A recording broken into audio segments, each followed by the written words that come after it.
Okay, so yeah, welcome back, Elaine, to the Zoom room for another live Art of Letting Go session. We'll start off as usual with our email for today. There's a quote in there, a bit of teaching, and then that'll lead us into today's lesson. All right, so let me share my screen with you.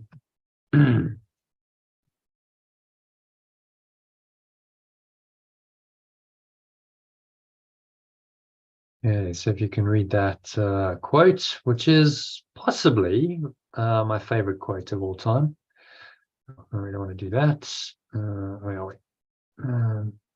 Just close that. Possibly my favorite quote of all time. From Marianne Williamson. Yeah. Our deepest fear is not that we are inadequate.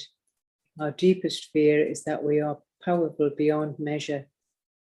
It is our light, not our darkness, that most frightens us. We ask ourselves, who am I to be brilliant, gorgeous, talented, fabulous? Actually, who are you not to be?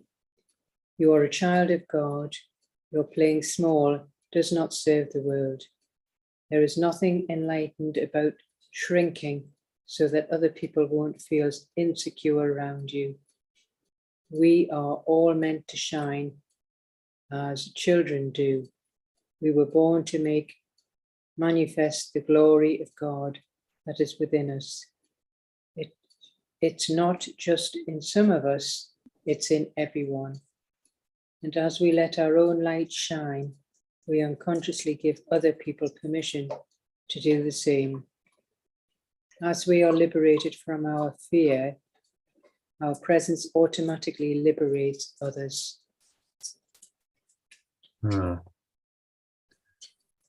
So, great quote by Marianne Williamson, one of the world's best known teachers of the Course.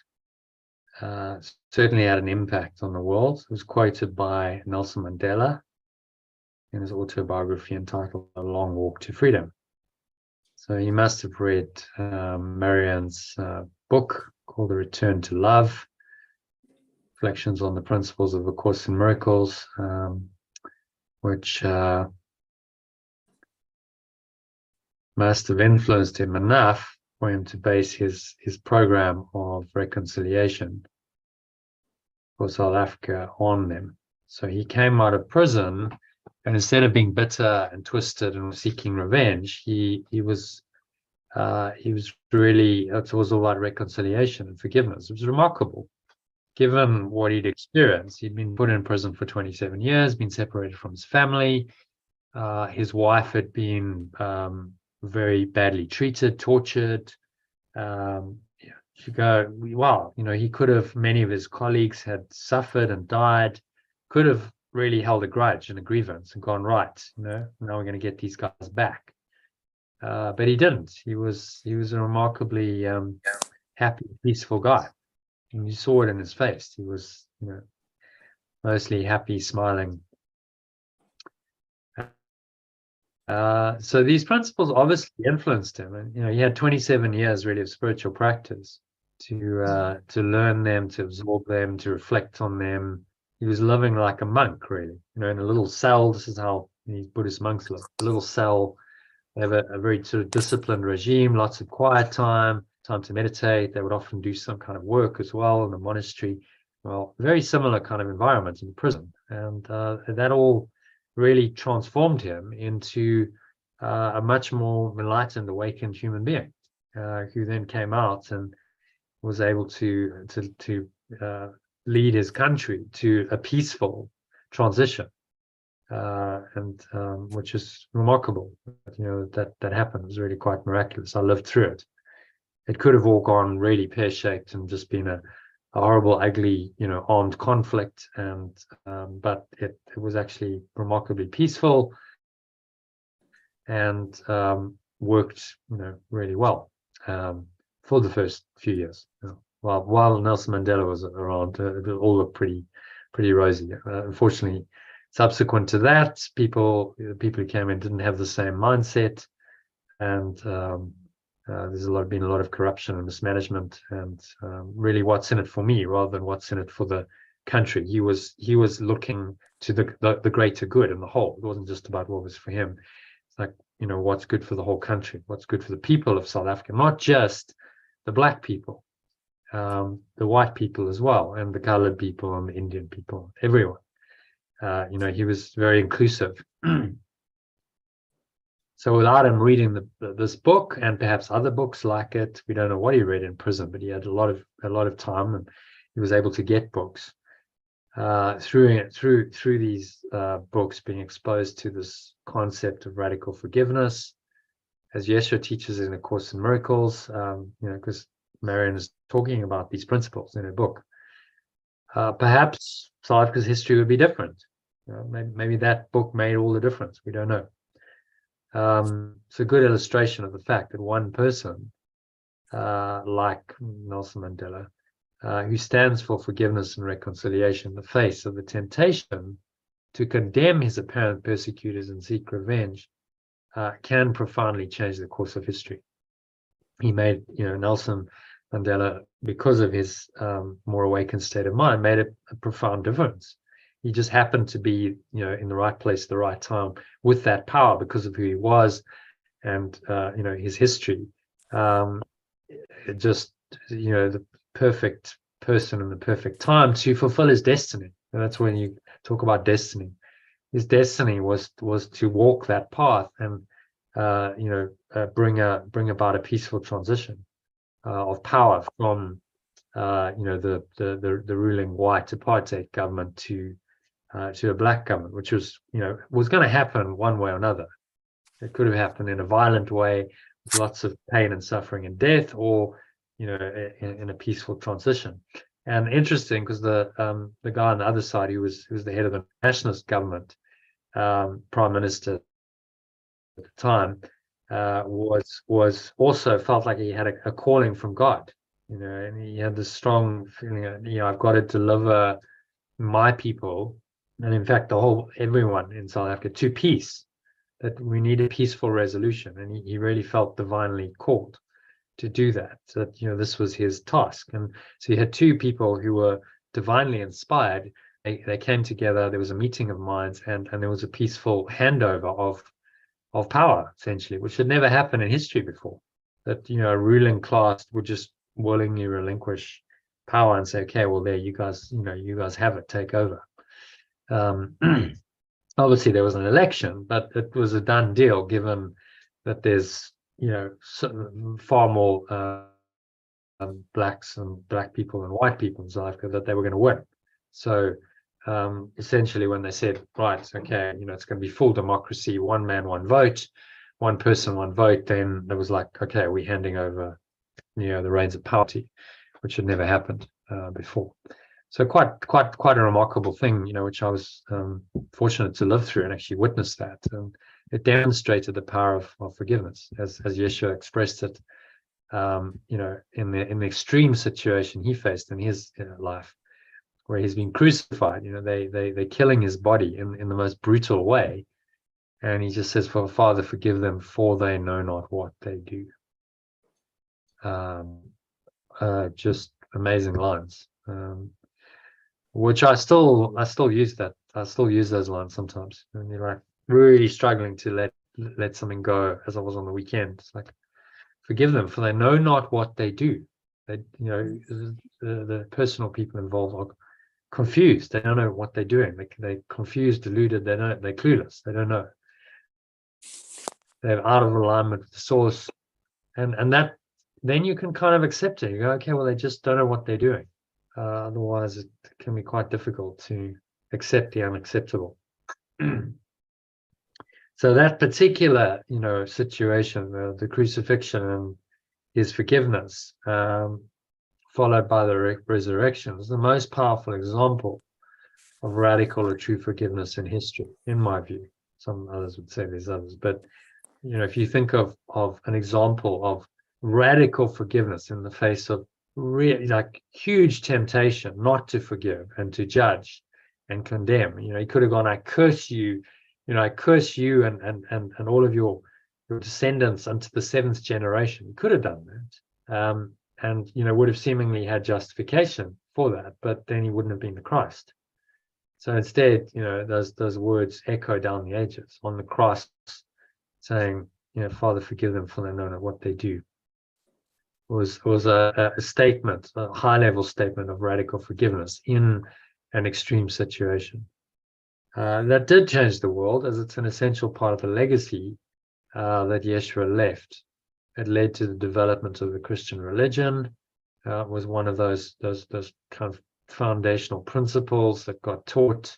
That quote is one of the best known quotes in the New Testament, maybe in the whole Bible.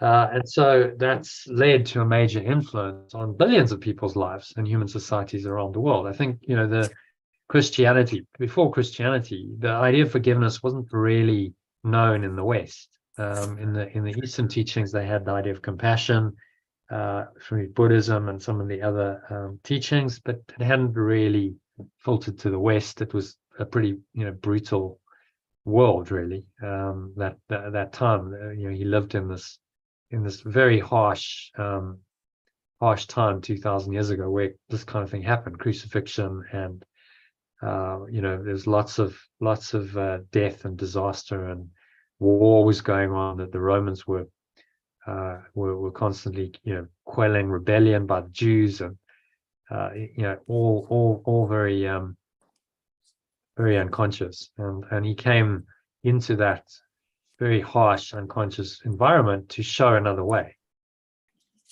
So there's two examples there of people who lived so-called great lives, 2 millennia apart, 2,000 years apart. Shows that there's an integral connection between what's been called greatness, which is really just the power to influence millions of people positively. That's when someone leads a great life, you go, they had a positive influence on a lot of people. And the ability to forgive or let go of grievances and perceive only the love stemming from the ultimate source of love, or Father, as Yeshua called his presence on the cross, that faithful light. So both of them really practiced this radical forgiveness in order to do what they did. So greatness is not about manifesting, so-called big things in the dream of this world, because it's only a dream, and to give value to the dream is to enslave our minds to the ego's rule, which is the belief in separation in all its forms, and remain dreaming. Rather, true greatness is about allowing the source of all life and love to guide us in all our thoughts, words, and actions, while we seemingly live in this dream world. So we do this by systematically letting go of any negative blocks to the awareness of love's presence, as Yeshua calls them in the introduction to the text. Guilt, fear, anger, hatred, and all thoughts and emotions that are not loving, as we become aware of them. So that's the simple practice. As they arise, you become aware of them, and you make a choice to let them go. This liberates our minds from their self-created prison and sets us free to love and be loved again. And it is only this unconditional love manifesting through our words and actions that is the source of true greatness. So I think it's really helpful to have examples like this, because it does inspire you. You can remember this the next time you tempt it to believe in the littleness in which your ego wants you to believe by fearing, judging, and condemning others. Just bring to mind these extreme examples. Go, well, think of Mandela, 27 years in prison. He was separated from his family, so he didn't have a family life. Didn't see his children grow up. That was all so-called taken away from him, and yet he still forgave, and he was compassionate and kind, and only wanted a fair deal for everyone. Yeshua, even more extreme. Wow, I mean, his life's been taken. He's been really unfairly treated. I mean, he didn't do anything to deserve that. You could argue, okay, well, he turned over the tables in the temple, but that certainly doesn't warrant brutal death. He was just kind of making a strong point that it was wrong. So just really harsh way to die, and yet he still forgives. He's saying, they just don't know what they're doing. Give them, Father, for they don't know what they do. Is calling on the source for strength in a time of great temptation to judge and to condemn, which he could have done. So they could let go of fear, anger, and condemnation in such extremely trying and tempting circumstances. Surely you can do the same in the face of much less extreme temptations. Most probably, no one's going to put you in prison for 27 years, take you away from your family, and no one's going to string you up on a cross, hammer nails through your hands and your feet, and pin you to the cross, and you drown in your own body fluids slowly over several hours. It's just not going to happen. So your temptations are much less extreme, aren't they? So okay, well, whatever, it's hot, or the tax man, or the awnings doesn't show up, or whatever. I mean, these are relatively minor temptations. So we can use these examples to help us to just put it in perspective. Whatever we're experiencing, if you put it in perspective, it's small stuff. It's just Tony Robbins, we quoted yesterday, a great quote, which I think I'll share at some point in the year. And he said, rule number 1, don't sweat the small stuff. Rule number 2, remember, it's all small stuff. Now, that second rule is key, because it's all small stuff is the Holy Spirit's interpretation of the dream world.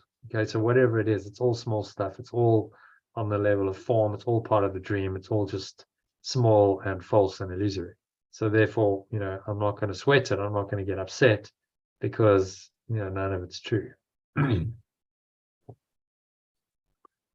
So the theory is simple, but it's a lot easier said than done, as we know, because our egos resist letting go of these blocks for dear life, because these blocks are their life.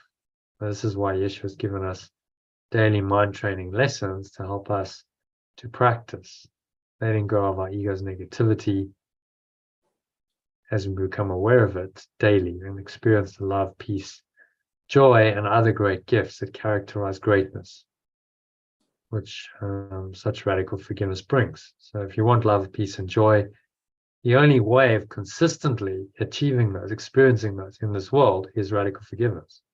Because if you don't radically forgive, then there's still an attachment. The attachment will hurt you. It's gonna block, sabotage the experience of unconditional love, deep peace, and radiant joy in your mind. Which is why we need to radically forgive. It's a means to this very happy end. Okay, so that brings us to today's session. Any comments or questions on all of that? Right? Yeah, that's very clear.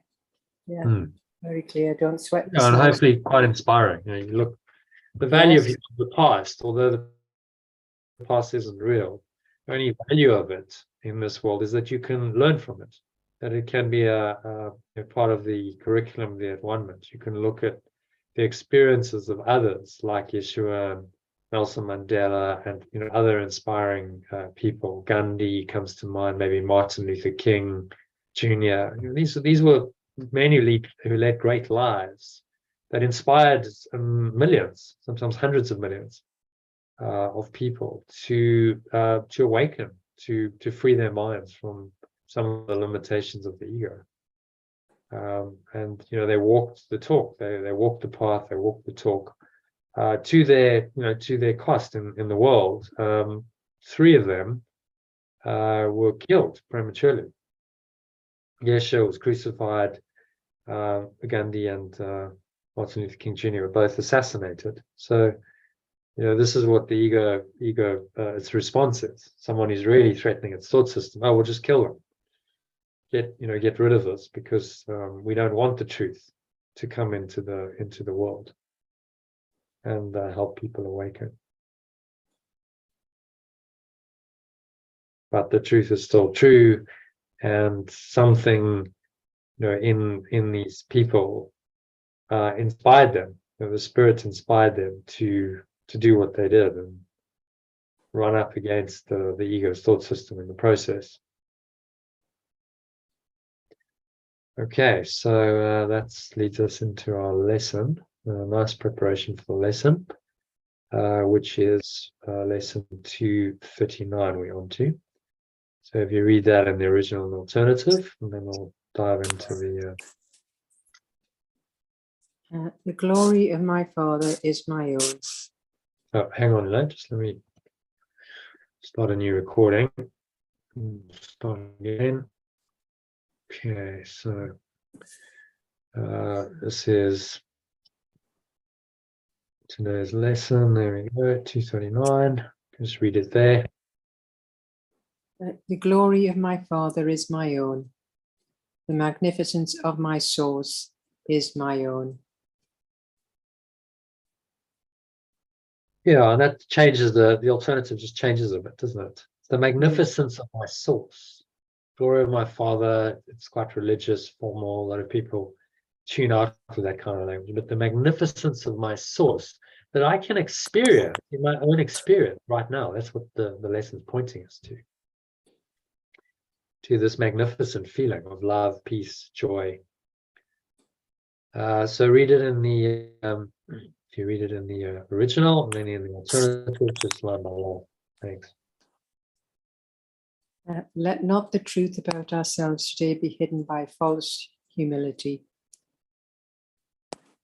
Let me not hide the truth about me by a false humility today. Let us instead be thankful for the gifts our Father gave us. Let me instead be thankful for the gifts my source has given me. Can we see in those with whom he shares his glory any trace of sin and guilt? Can I perceive in those with whom it shares its magnificence any trace of sin and guilt? Hang on, I'm just going to change this. Change the order around. Can I perceive any trace of sin and guilt in those with whom it shares its magnificence? That's better. There I am. Yeah. And can it be that we are not among them when he loves his Son forever with perfect constancy, knowing he is as he created him? And can it be that I am not among them when my source loves its extension externally with perfect constancy, knowing its extension as it extends itself? Yeah, its extension eternally, not externally, eternally. Loves its extension eternally. Oh, yeah. And with perfect constancy. So it's unchanging, eternally and unwaveringly. Knowing its extension as it extends itself. Perfectly.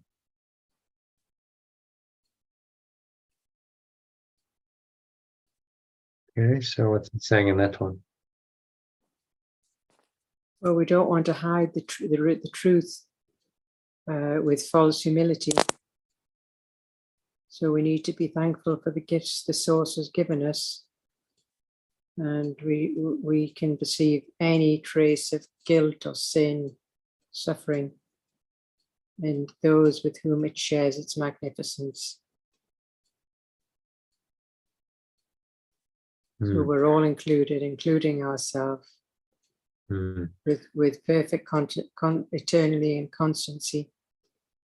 So we're all part of that extension.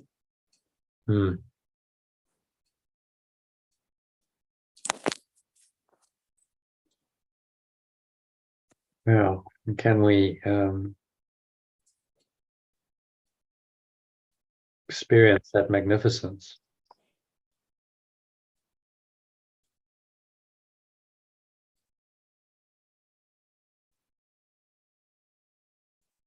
Pointing us to that experience, that magnificent state of mind and being, where we just connected to our source, and it feels very expansive, very, very lovely when you're in that state.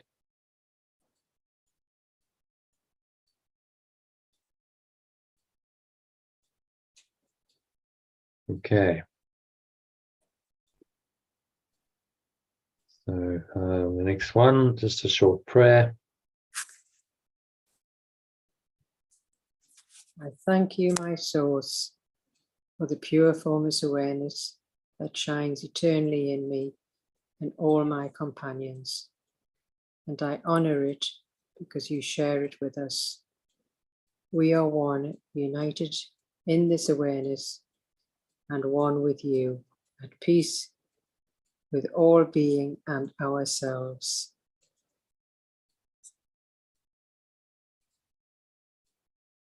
Okay. What's he saying there? Well, to be very grateful for our source. The pure formless awareness shines eternally through myself and all our companions, and to honor it and share it. We are all one, united in this one awareness, and we're at peace with all being and ourselves. We are one. Yeah. Very well.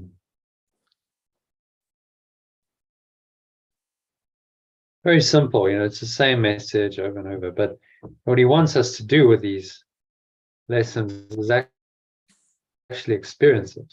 Every time he gives us these lessons, the words are designed to facilitate an experience within us that allows us to actually experience this source awareness, pure formless awareness, or perfect love, we call it, for ourselves.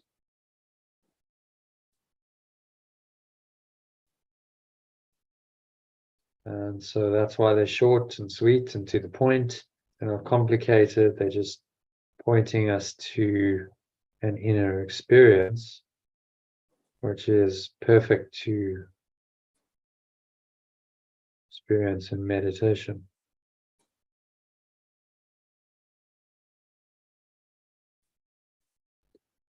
So, yeah, any other thoughts on the lesson? Otherwise, we can go into a meditation. Do you want to do that? Yeah. Do you want to dive straight into the text? No, we'll do a short meditation. Yeah. Okay. So let's do that. It's still going. Okay. So just making yourself comfortable in your favorite meditation posture, just sitting, your feet shoulder width apart, your back straight. Up your hands on your lap, you close your eyes. And you start off by taking a nice deep breath in through the nose. Just breathing in, noticing how the stomach rises and the chest rises, and the subtle flow of air in through the nostrils. And you pause at the top of the inhale. Smile, scan your mind, noticing what's going on, any thoughts, any emotions. If there's anything that's come up today that's caused any negativity, look at that, breathe into it, and remind yourself of today's lesson as you do that, that the glory of my Father is my own, if you prefer that version of it, or the magnificence of my source is my own.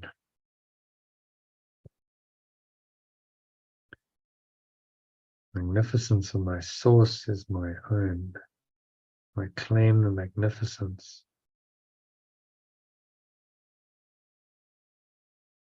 Of my source. Breathe in, feel that magnificence just infusing it. Every cell, every muscle, your body, every part of your mind, every fiber of your being is infused with the magnificent self.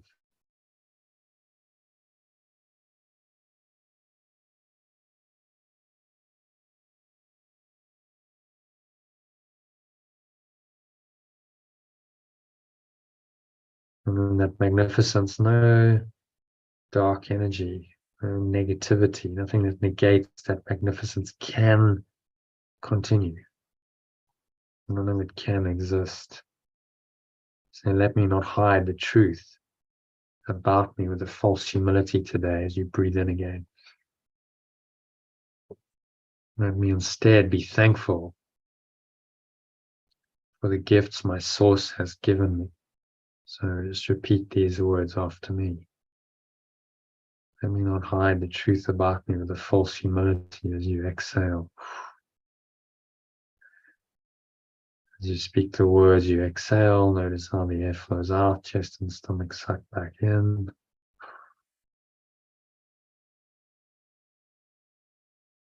Blow it out with the breeze of your breath. Pull the lower stomach into the spine. Expel the last remaining air out. And rest in this peaceful, still, calm state. And let me instead be thankful for the gifts my source has given me. And experience those gifts as you breathe in again. Gifts of love and peace and joy, happiness.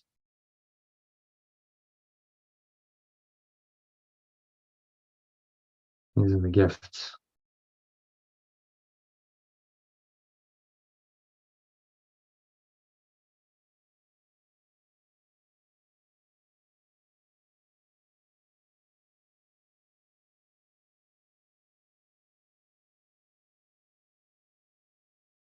Don't perceive any trace of sin and guilt.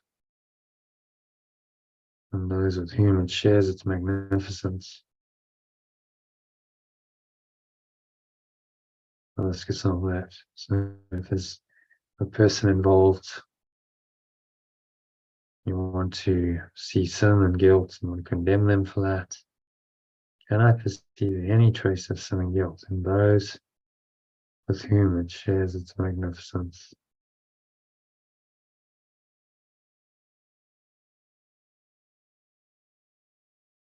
Breathing in again. Inhale this magnificence into every pore, every cell, every muscle of your body, every part of your mind, every fiber of your being. In this magnificent state of mind, feels happy, loving, joyful, powerful. Just tune into the feeling as you breathe in. What feeling do you have?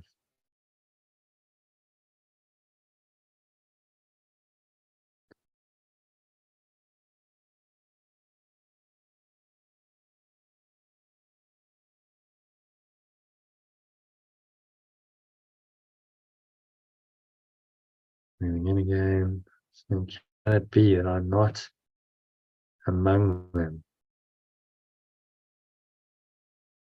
I was one of my companions, feeling. Can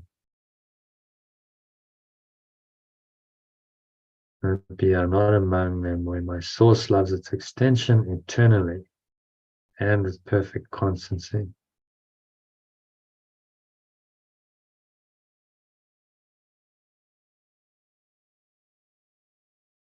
Knowing its extension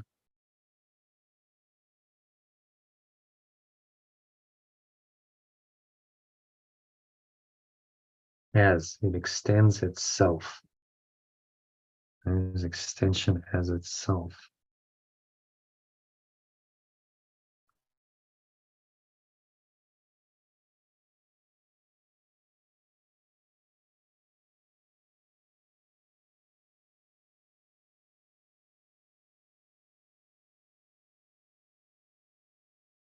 So breathing in again, let's do a final prayer. Close the meditation.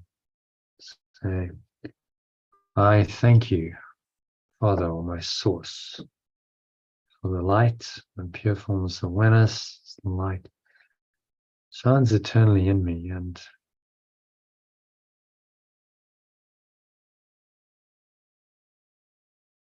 on all my companions.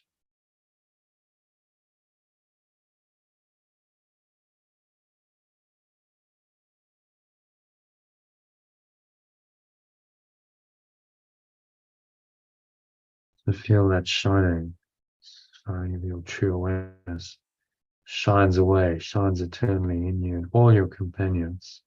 Even if they don't recognize it, it's still there.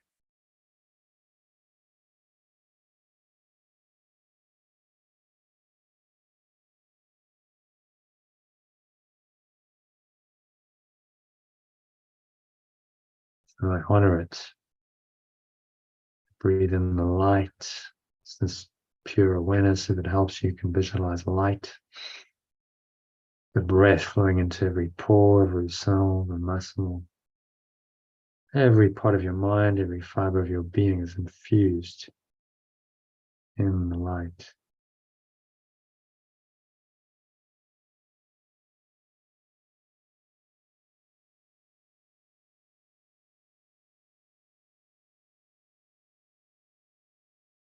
I honor it because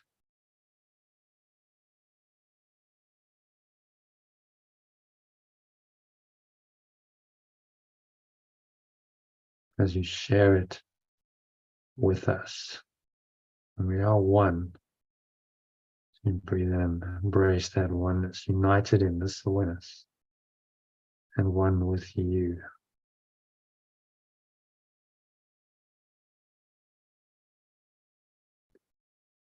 We are one, united in this awareness, and one with you. At peace with all being and ourselves. Breathe it in.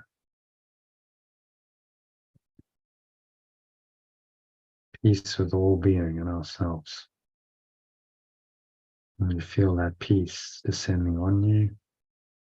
You claim it now. You experience it as part of the magnificence of your source that you're claiming right here, right now. There's no other time, no other place, no other state of mind where you can claim it. It's always there, right here, right now, in the moment. So drop into that peace, experience it, feel deep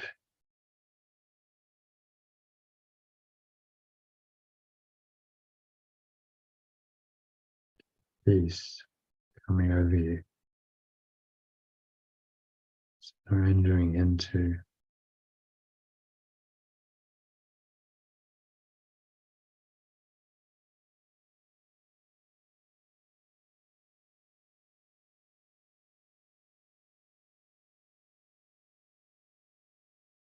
there's nowhere else to go, there's nothing else to do, nothing else to think about. You just breathe, you relax, still surrender into this deep peace.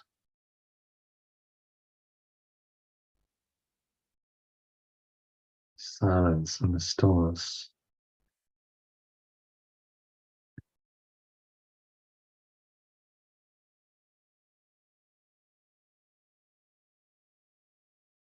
For the next couple of minutes of deep silence.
If any thoughts arise to disturb that peace, notice the mind wandering, you're thinking about the past or the future. Just breathe in and remind yourself that you share the magnificence of your source. And claim it now. Magnificence of my source is my own. This deeply peaceful, happy state. It's magnificent. You experience it now. You claim it now.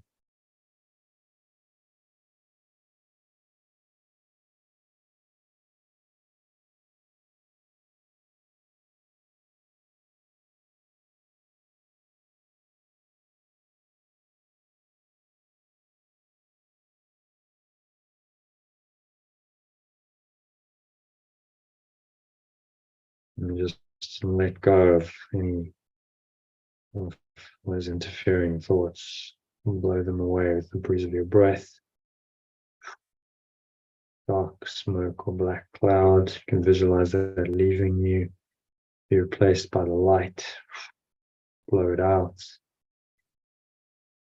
And exhale it in as you breathe in. And breathe the light from your source in.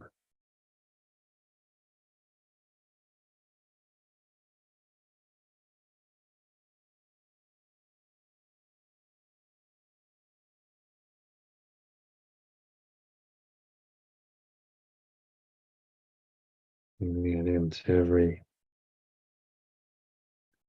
pore of your body, every cell, every muscle, part of your mind, every fiber of your being is in the light.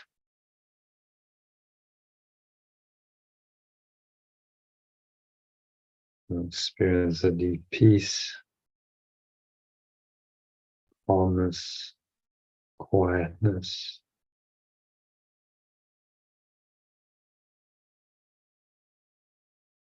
Let go of anything else as you exhale, release, and just let go into peace. Sink into this deeply peaceful state for a minute or two of deep silence.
So just coming out of it, gently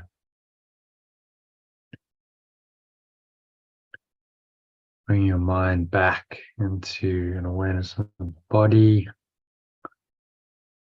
and the breath, senses, and the world. And on the count of 3, you're going to open your eyes. So 1, just breathing in, noticing how the stomach rises, the chest rises. Subtle flow of air in through the nostrils, and you pause at the top of the inhale, scan your mind, noticing any thoughts going on, emotions, related body sensations, particularly anything that feels gated, limited, contracted, constricted in any way, and you let them go, blow them away with the breeze of your breath. So the magnificence of my source is my own. You release them, and instead you claim the light. Your source, breathe in again. You just count to 2, inhale this beautiful, peaceful feeling. Imagine, if you like, that you're inhaling light to every pore, every cell, your body, every part of your mind, every fiber of your being is infused in the light, your source. The source is you, you are the source. Everything it is, you are. So you are pure, formless awareness of perfect love, all peace, all joy within you. This is your true magnificence. And you can experience it all right now, in this moment, present moment. You just allow it all in to come into your awareness. Rising in your mind, in your heart, you feel it, connect with it, smile. You feel this magnificent presence within you.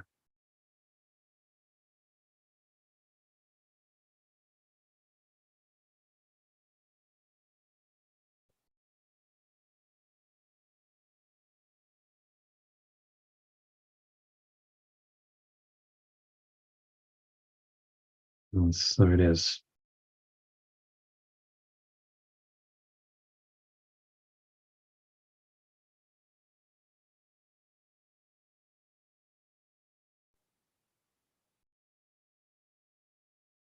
So just being aware now of all your body senses. You're feeling with your hands touching. There's a subtle taste in your mouth, the smell in your nose.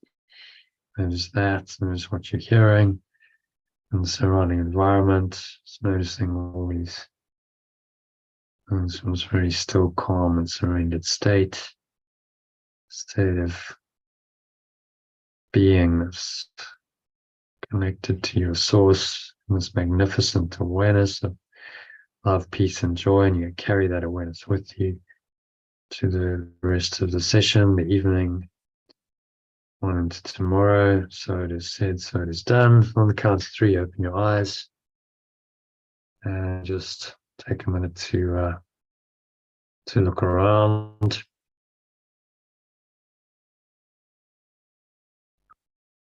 So just observing various objects in the room. Just randomly select anything, look at it for a few seconds in this very peaceful, calm state. Notice this peace that was there, hopefully in the last 20 minutes. It's still very much there, even though your eyes are open. You can close your eyes and briefly notice the peace is there, and you close your eyes. Open your eyes again, look at something else. Notice the same awareness, same deeply peaceful awareness underlies whatever other object you look at. Close your eyes, notice it's there, whether you close your eyes or open your eyes. And do that for a few more things, just randomly selected. If your eyes happen to rest on, you just look at and notice the peace is there. your eyes are closed or open, and what you're doing with this exercise is teaching your mind that this piece is always there. It's not reliant on objects, sense perceptions. It's your underlying fundamental awareness, without which there would be no awareness. So you stay rooted in that peaceful presence. So that brings us to the end of the meditation and the first part of the session. So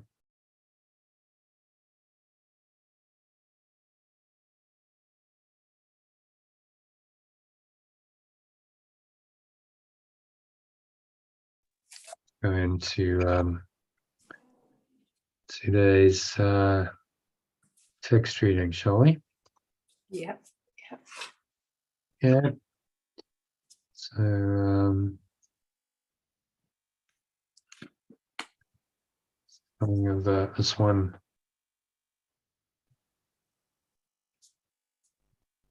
is called the coming of the guest. Section 2 of chapter 29. It's 10 paragraphs. So we'll try and get it done in an hour and 20 minutes, shall we? Yeah. How fast? Okay, so let's just dive into it. If you can read number 1 in the alternative version. Why would I not perceive it as relief from suffering to learn that I am free? Why would I not acclaim the truth instead of looking on it as an enemy? Why does... Just pause a minute. Mhm. Just change it. Why would I not perceive learning that I'm free as release from suffering? It's better. Why would I not acclaim the truth instead of looking on it as an enemy, perceiving it as an enemy?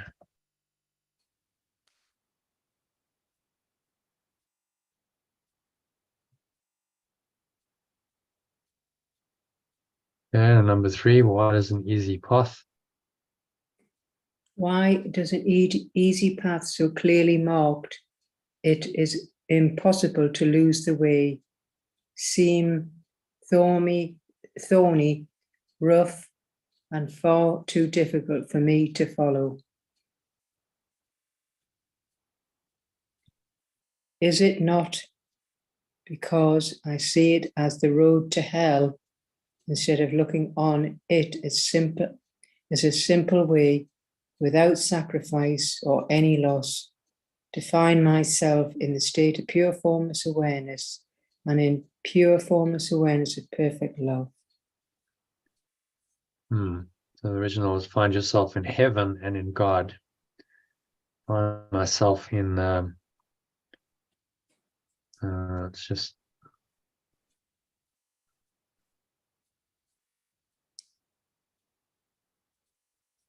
find myself in the pure formless awareness of perfect love. I think that's neat.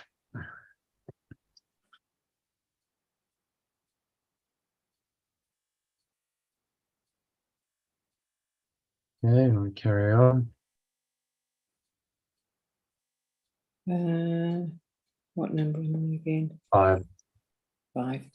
There. Until I realize I give up nothing, until I understand there is no loss, I will have some regrets about the way that I have chosen, and I will not see the many gains my choice has offered me. Yet though I do not see them, they are there, and their cause has been affected, and they must be present where their cause has entered in.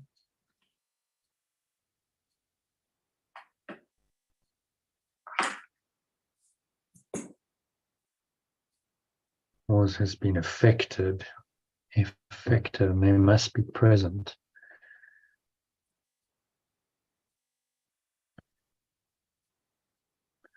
where their cause has entered in.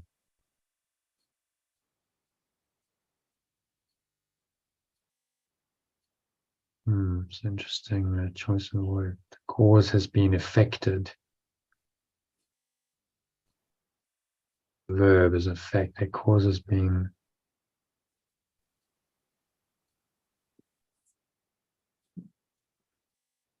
Let's just have a look at what affected means. Okay.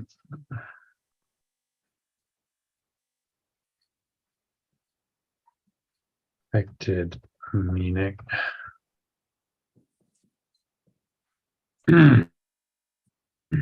Cause something to happen or bring about.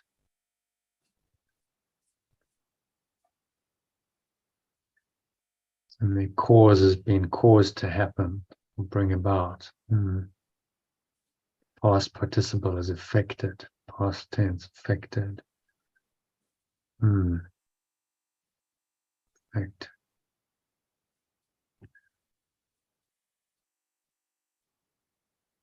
Cause something to happen or bring about.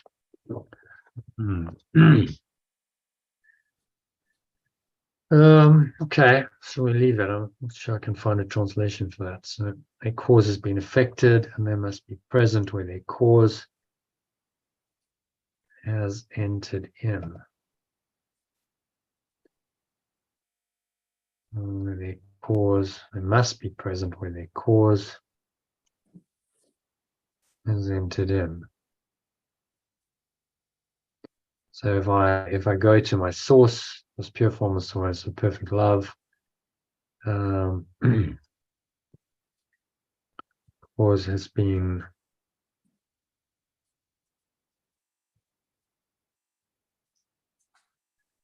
about, this is better. I have welcomed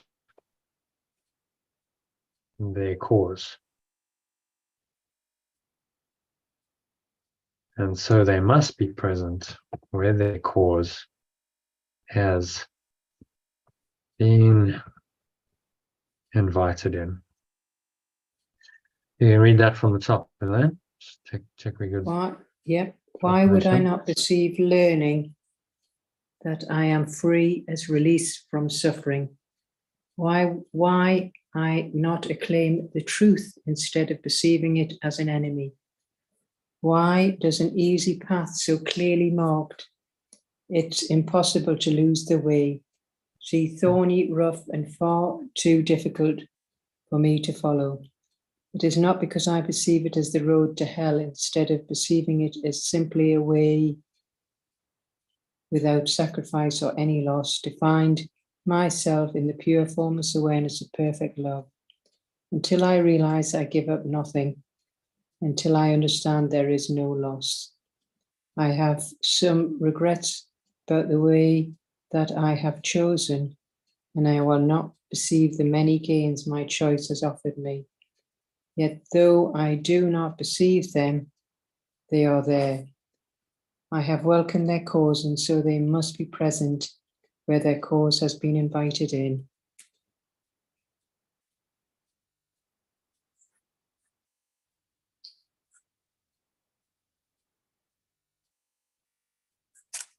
Okay, so what's he saying here? Well, we're just, really the road is very simple, but we're so scared to see the thorny, rough roads ahead of us when really it's nothing. It's a release from awakening. Awakening can seem to be quite difficult.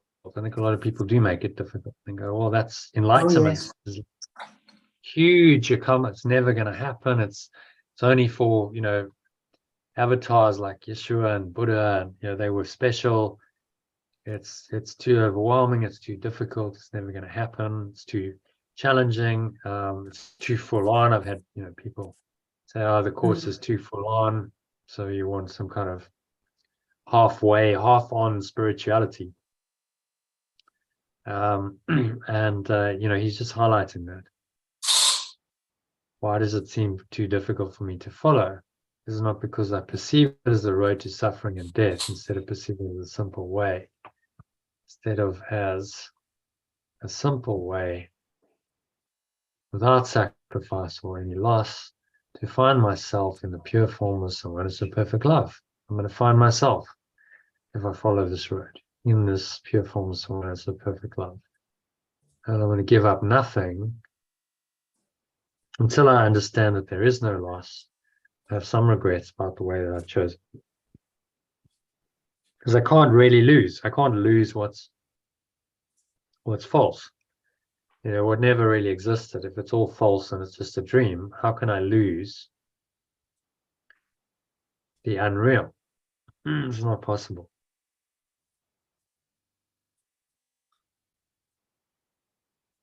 But I have to accept that there's no sacrifice or loss of any kind if I walk this path of spiritual awakening.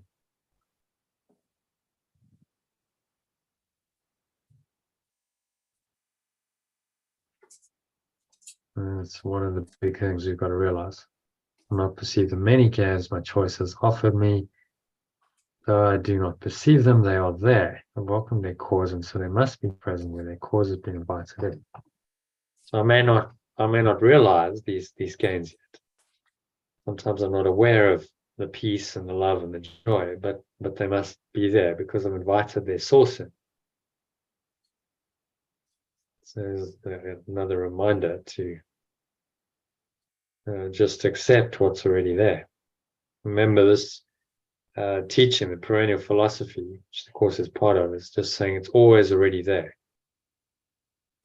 Whatever the truth is, whatever you desire, whatever you truly want, is already there.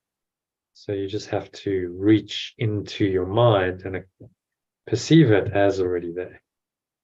Accept that it is already there.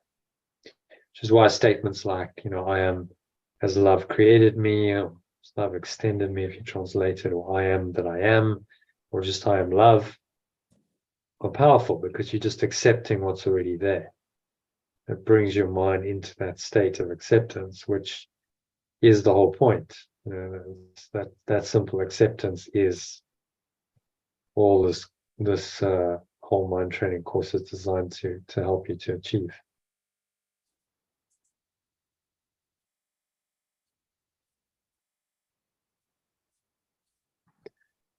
Okay. So any other thoughts on number one? Yeah, all so simple, but yet so complicated. So the ego says.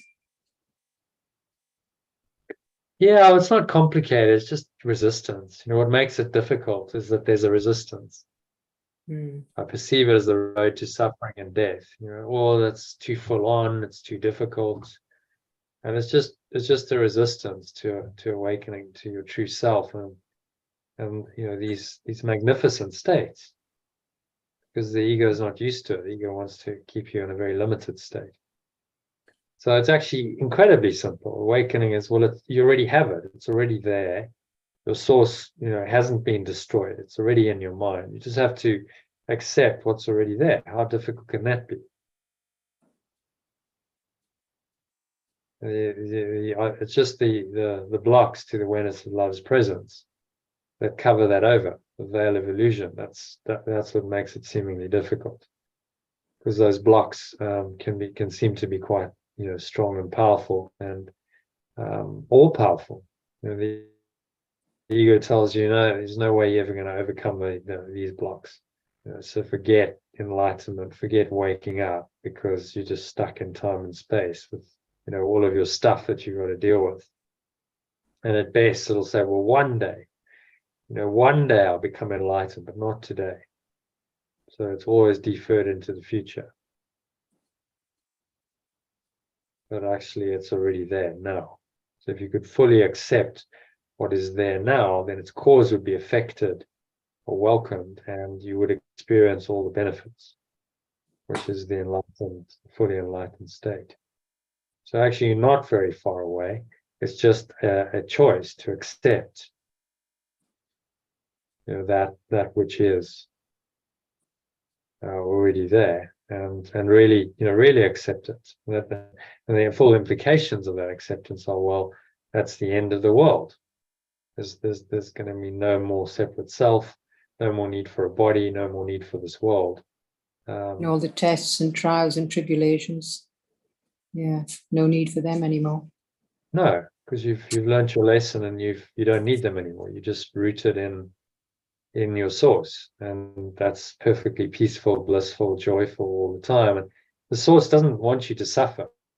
There's a common misconception often among spiritual people. Somehow we've got to suffer to awaken. That has nothing to do with the source. That's just your own delusions. That's your own ego that has to be unwound and replaced, with the truth, which says there is no suffering, there is no sacrifice, there's no loss, there's no suffering.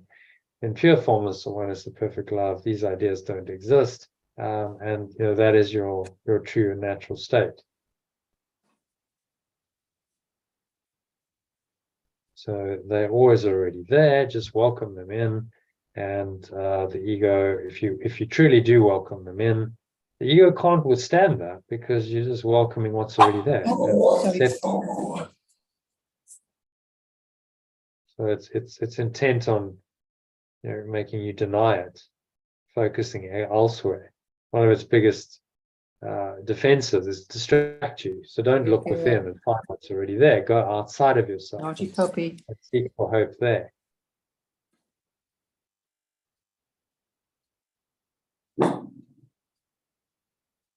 Okay, so do you want to move on to number 2? Yeah.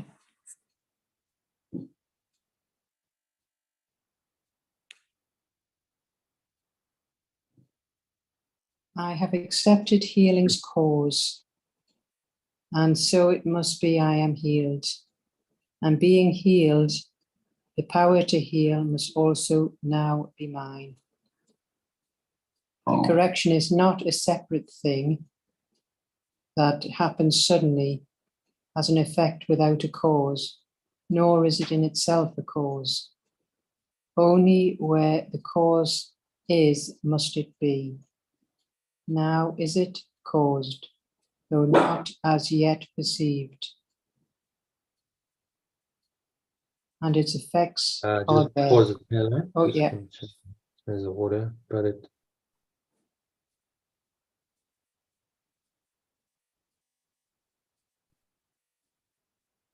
it must be.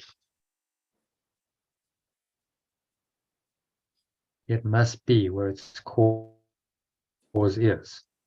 Logical. The effect has to be where the cause is. It must be where its cause is. Now, is it caused? So read number 6 onwards.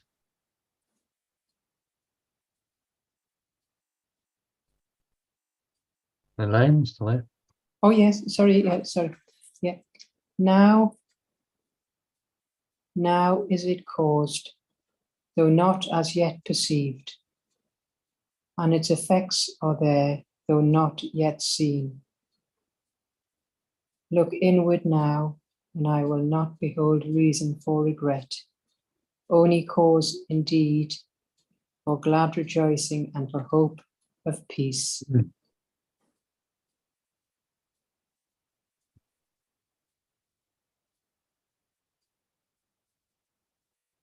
Look inward now, and I will not behold. And I will not perceive, shall we say. Perceive a reason for regret, but cause indeed for glad rejoicing and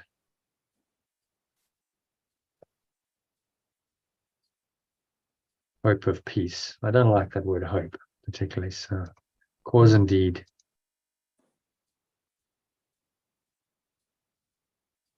Glad rejoicing and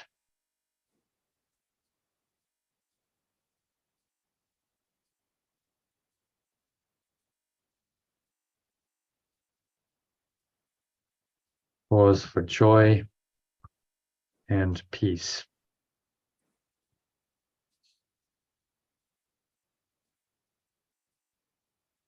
Okay, read that from the top. Just make sure the translation I is have, right. I have accepted healing's cause, and so I must be healed. And being healed, the power to heal must also now be mine.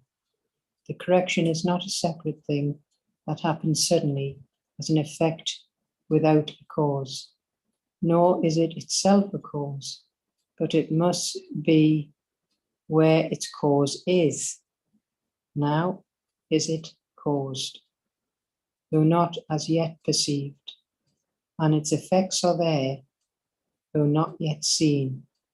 I look inward now, and I will not perceive a reason for regret, but cause for joy and peace. Right. And what's he saying here? Ooh, well, there's a lot on cause. I'm getting a bit mixed up.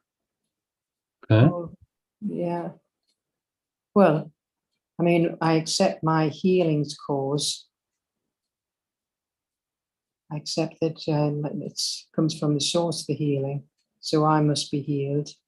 So therefore, if I'm healed, then I can heal others. But the correction is not separate and happens suddenly as an effect without a cause, as an effect without a cause, nor is itself a cause. It must be where its cause is. Now is it caused? Sorry, I'm getting a bit mixed up now. There's too many causes in there. I'm getting all. How's it caused? Okay. So the correction is the miracle. Yeah. That's the translation. So corrections are not a separate thing. Perhaps make it. Just going to make everything plural. Then corrections are not a separate thing that happens suddenly as an effect without a cause. Okay, so they don't just happen randomly out of nothing. That's what he's saying. Yeah? They have a cause. So they're not a cause. Corrections or miracles are not a cause themselves, nor are they in themselves, nor are they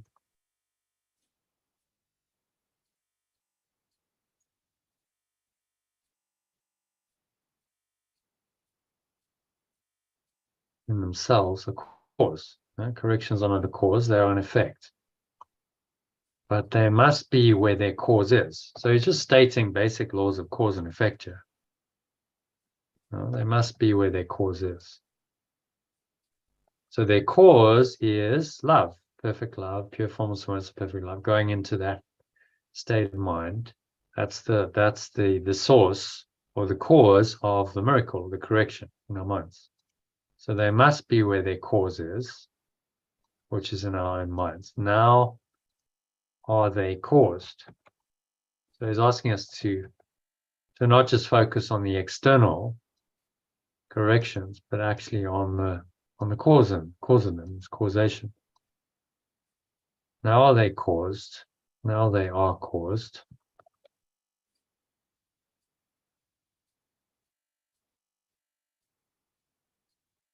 They're not as yet perceived.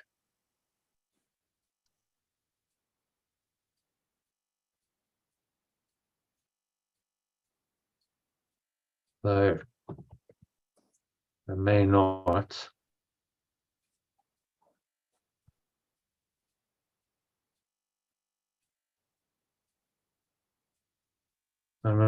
yet perceive them. So, I might still have the ego going on and lingering illusions, but he's reminding us that they're caused. They're causes in our own mind, which is our source, and so the effects must be there as well. The effects are there,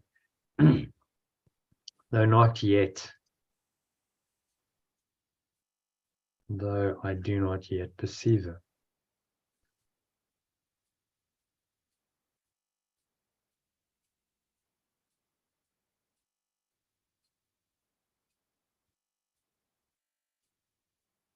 I may not.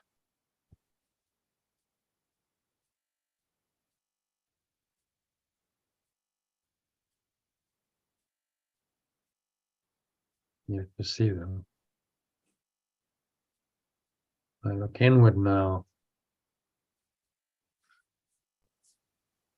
not perceive a reason for regret, but cause for joy and peace. Is that a bit clearer? So I mean, he's just pointing us to the cause, which is our source, love, pure formless oneness of perfect love, which is then leads to the effect of these corrections. So we then change our mind, we have a shift in perception, and it's caused by the cause, which is already in our minds. And these words are just pointing us, back into an awareness of that cause. So it's always already there. You just have to be aware of it, even if you don't perceive its effects yet. The cause is there, so the effects must be there as well, because cause and effect go together. So do you see how what he's trying to do is collapse our misperception that somehow, well, the effects aren't there yet, so therefore the cause isn't there. So no, the cause is already there. Accept it, and then the effects will come, and you'll become aware of it. Mm-hmm. Yeah. And then I look inward now, and I will not perceive a reason for regret, but cause for joy and peace. There's no need to regret. So we can easily, and if you listen to the ego, you go, oh well, I messed up so badly, and I've been asleep my whole life, and this is I'm feeling disappointed at myself. I'm feeling a bit down because I've wasted so much time. And you probably heard those, maybe you've had those kinds of thoughts, like, how I've been so slow and so stupid, and I've wasted my whole life, and And he's just saying, none of that's of any relevance, because I look inward now, out reference to the past, and then I will not perceive a reason for regret, but cause for joy and peace, because my pure formless oneness of perfect love is there right now, which gives me cause for joy and peace. Okay? Is that clearer? Do you want to explain Yes. that back to me?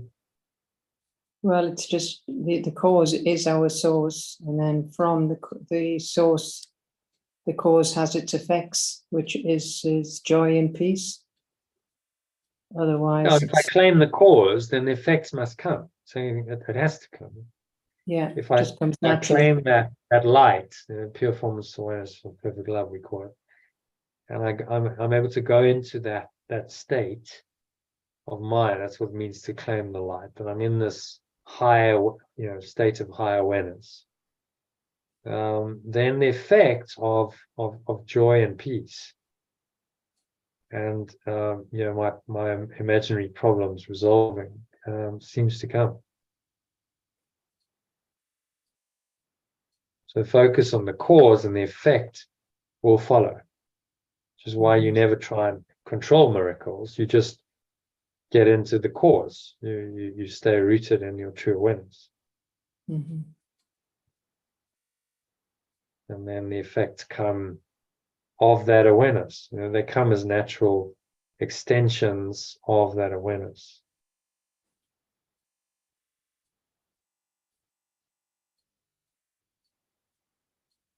It's really, what he's pointing out in this paragraph. Okay, so happy to move to number 3 then. Yeah.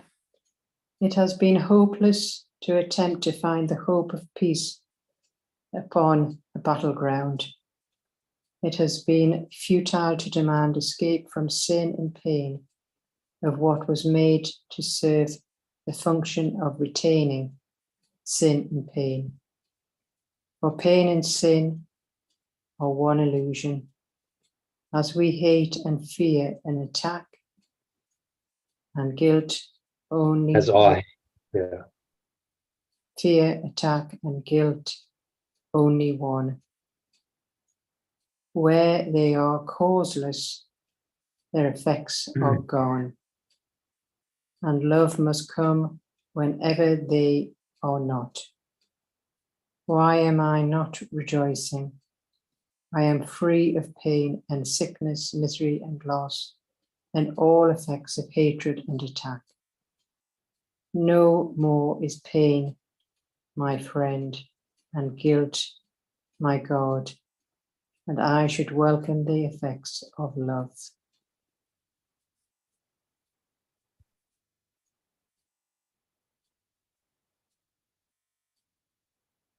Okay.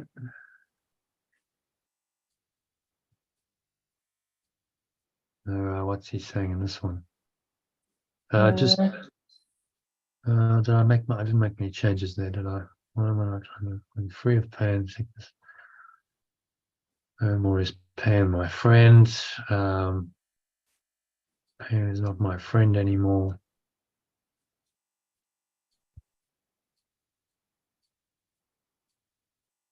Just read it from the top again. I think it's always good to do, just to check.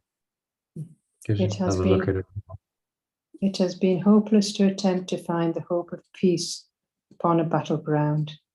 It has been futile to demand escape from sin and pain of what was made to serve the function of retaining sin and pain. For pain and sin are one illusion, as are hate and fear, attack and guilt the same. Where they are causeless, their effects are gone, and love must come wherever they are not. Why am I not rejoicing? I am free of pain and sickness, misery and loss, and all its effect of hatred and attack. Pain is not my friend anymore, and guilt is no longer my God, and I should welcome the effects of love.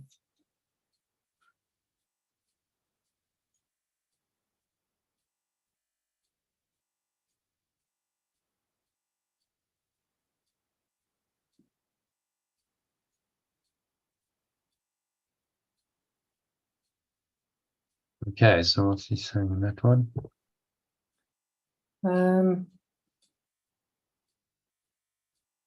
We're trying to find peace amongst the separate self in the battleground is just futile. And it just, from sin and pain, all it does is just keep retaining sin and pain and suffering. Because they're just all an illusion. As is hate and fear and attack, they're all the same. They are causeless. Once you find they're causeless, their effects are gone. And this is when love reveals itself. So why are we not rejoicing? So we have to appreciate why aren't we rejoicing? Because we're still stuck in the battleground. Pain is not our friend anymore, and guilt is no longer our God. So this is when we can enjoy and welcome the effects of our loving source, where all our effects will come from, instead of the battleground.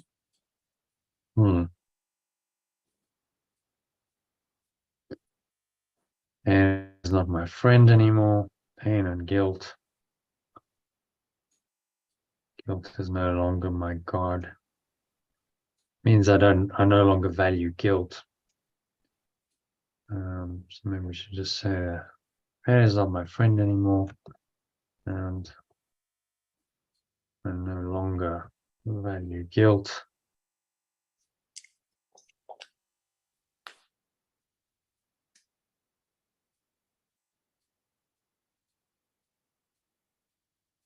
And so I should welcome the effects of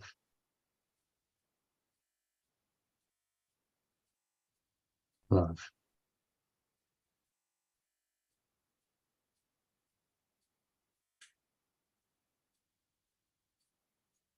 Okay, pretty straightforward. Yeah. Happy with that. Go on to number 4. My guest has come. I asked it, and it came. I did not hear it enter, for I did not wholly welcome it. And yet its gifts came with it. It has laid them at my feet and asks me now that I will look on them and take them for my own. It needs my help in giving them all who walk apart, believing that they are separate and alone. They will be healed when I accept my gifts, because my guest will welcome everyone whose feet have touched the innocent ground whereon I stand, and where its gifts for them are laid.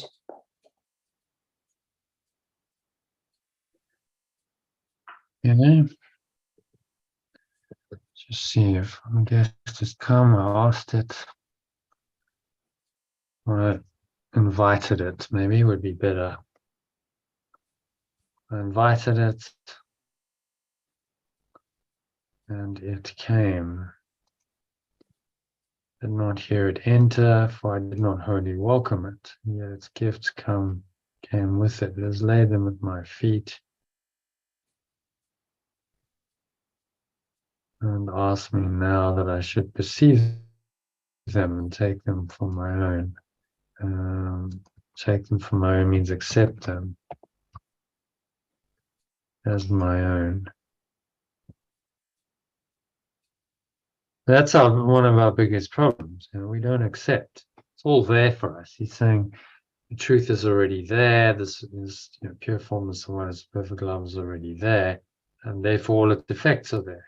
They're all there. They're potential in you. They're latent as long as they're not accepted. A big theme is acceptance, of course. I just need to accept that they are already there. And that's the hallmark of all truth teachings, is that it's always already there. They're talking about what's always there. You simply have to realize it and you're free.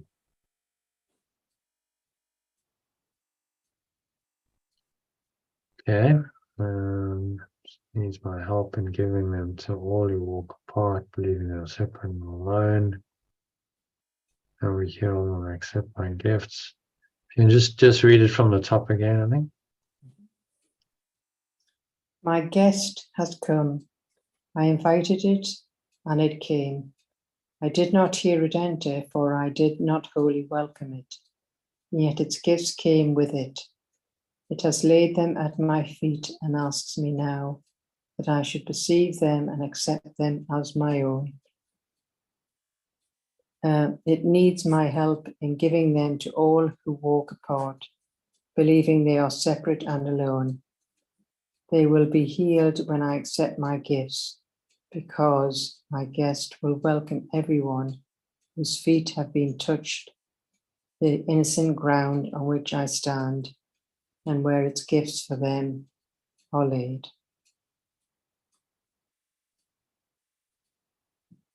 Yeah, so what's he saying here? It's about our guest.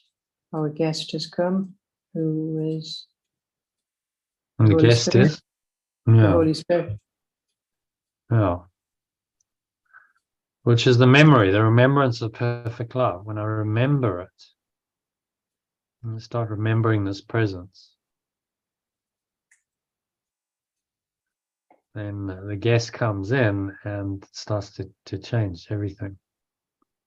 But I may not have fully accepted it to start with, to not wholly welcome it, but it's there. So it needs my help in giving all these gifts to others who believe they walk separate and alone. They'll be healed when I accept my gifts, because my guests will welcome everyone.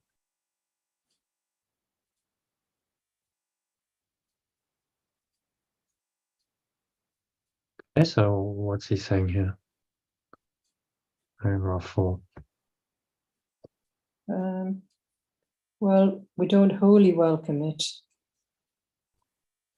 but once we sort of accept it as our own, then the help will be greatly appreciated compared to getting the help from the other.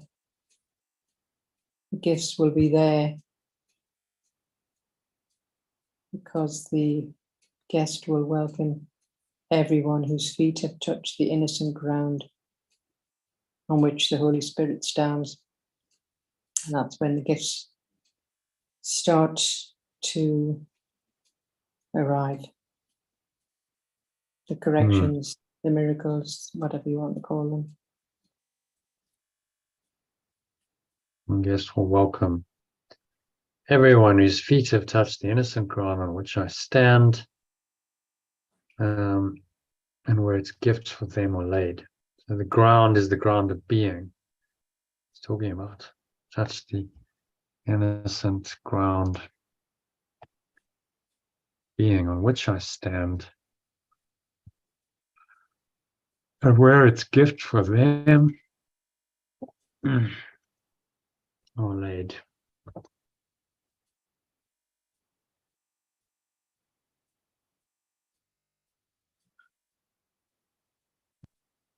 I will be healed because when I accept my gifts, because my guests will welcome everyone whose feet have touched the innocent ground. So by my example, I stay in this presence, and I help others to heal in the same presence and interactions. And my interactions with others, I extend the guest that's in my own mind. I extend it to them.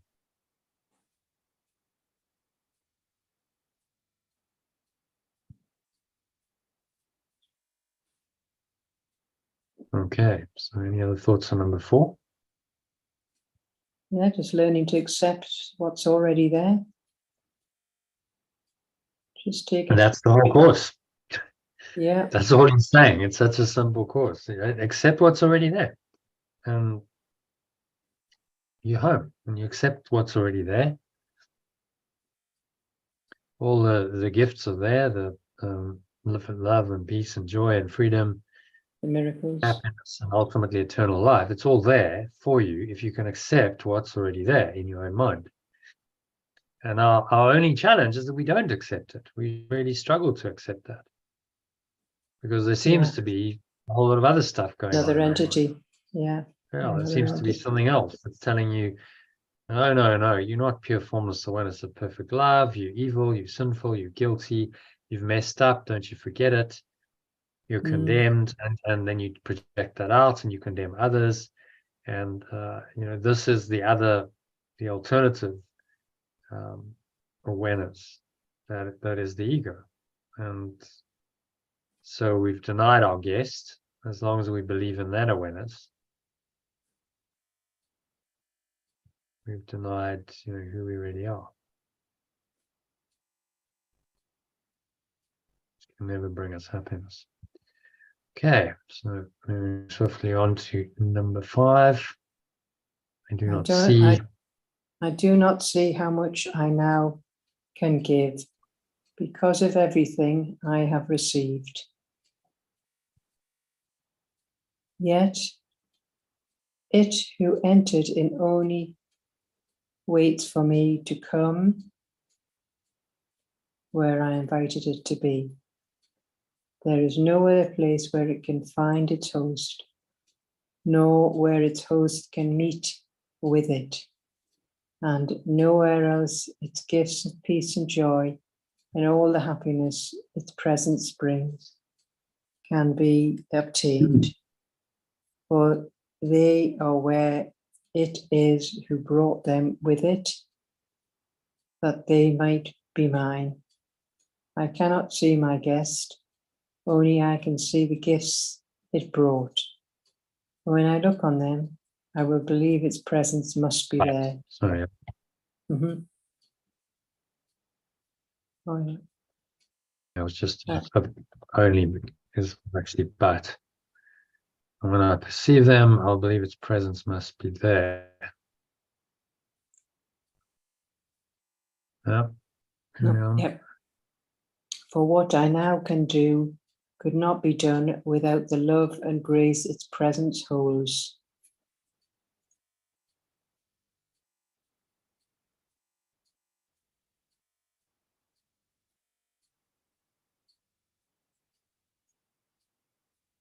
Yeah. What's he saying here? Well, again, everything is here now. And yet, we're still waiting to be invited. There is no other place where it can find its host. Who's its host? You, the person, the separate self. Well, its host is your mind. Yeah. You understand. I think just read it from the top again, if you don't mind. I do not understand how much I can give now, because everything I have received. Yet who entered the presence? Let's say the presence, or the guest. He's talking about the guest. The guest who entered in only waits for me to be aware. Where I invited it to be. Aware of, maybe. Be aware of where I invited it to be. I must go within and be aware of this presence. Remembrance of perfect love. It's another pointer to that awareness. There is no other place where it can find its host, nor where its host can meet with it, and nowhere else its gifts of peace and joy and all the happiness its presence brings can be obtained. And for they are where it is who brought them with it, so they may be mine. I cannot see my guest, but I can see the gifts it brought. And when I receive them, I will believe its presence must be there. For what I now can do could not be done without the love and grace its presence holds. Yeah. So this is kind of integral model stuff. Just talking about the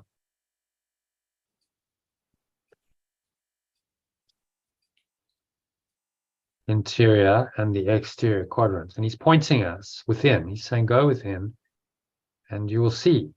You look within, you will see this this presence, this guest, remembrance of perfect love in your mind. So we may not be aware of it yet because we haven't gone within, but if you go within, you start to perceive it, and then naturally the miracles of correction show up, because this is the cause. Thoughts, emotions, your state of mind, it's the cause really of all perceptions go outward, and then cause a seemingly objective world. So now we see the objective world, and our attention is rooted here mostly, so it's an external locus of control. We don't see that it all came about because of the shifts in the internal world. So he's pointing us again within, and he's saying, look within, and when you perceive correctly, you'll see the guest there, you'll see the remembrance of perfect love there, and you'll understand that it's that memory of love that inspires the miracles in your lives, the blessings and the healing, and that you experience then in the exterior world are inspired. They connected, and then those feed back and say, well, they're the effect that verifies the cause, doesn't it? Cause and effect. The effect verifies the cause and reinforces, that cause is true and there. So we must allow these effects to come in, because that's a big part of this awakening process.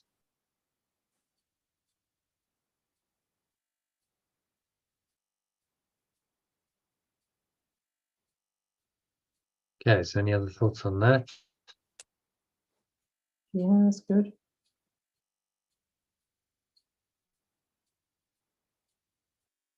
Yeah, he's really teaching us this model, isn't he? Integral model, just it hasn't been framed in this way. And this diagram's helpful, but he's teaching us, the difference between the interior, which is cause, and the effect, which is on the exterior. He's saying, when you accept the cause, then the effect will be automatic.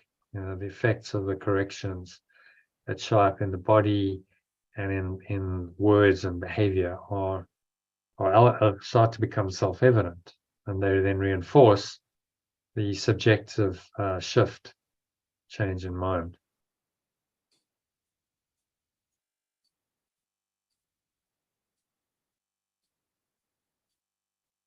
All right, so happy to move on. Yeah. Number 6. Such is the promise of the living, pure formless awareness of perfect love. Its extension, have life and every living thing be part of it, and nothing else have life. What I have given life is not alive, and symbolizes only my wish to be alive apart from life. Alive in death, with death perceived as life, and living death. Just pause here, Lance. It's the promise of the living, pure formless awareness of perfect love. Its extension has life. So it should be a colon, really. Its extension has life in every living thing.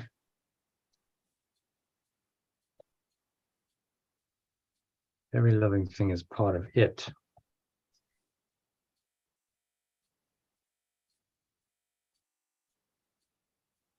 Nothing else.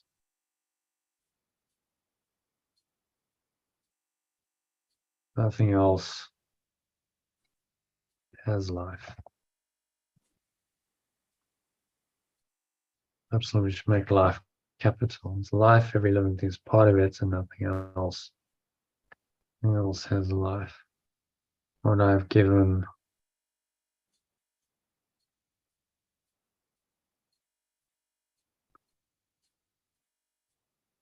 what I call life. Yeah. What I have given life is not alive, and symbolizes only my wish to be alive apart from life. Alive in death, with death perceived as life, and living death.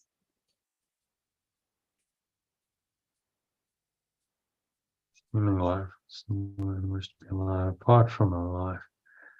Alive in death, with death perceived as life, and living death. Does that make sense? Well, so we're not really living out. Yeah, it's not what it's saying is we're not living our true life. So it's not living at all. Yes. Apparently we're alive in a death wish. Right? This is the result of the ego's death wish, this whole world and our lives here. So apparently we're alive in death, with death perceived as life.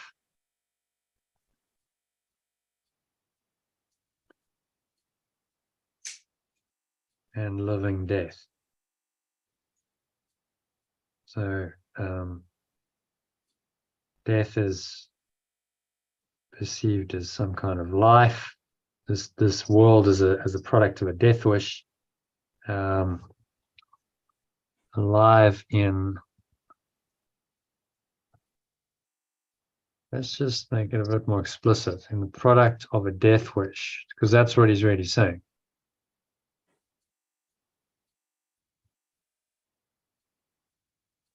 Seemingly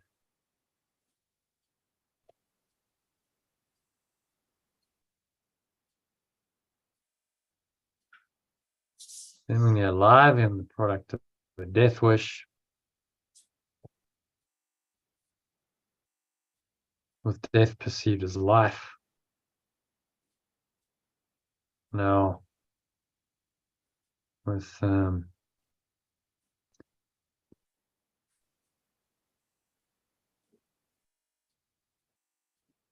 this death perceived as life, and living eternal life as death. So what's beyond the veil, beyond the body, we perceive as death, don't we? That's death. Yeah. And instead we say this world is life, and what we have here when we're living in a body is life. But it's a product of a death wish. So it's all upside down and inverted, but that's what the ego's done.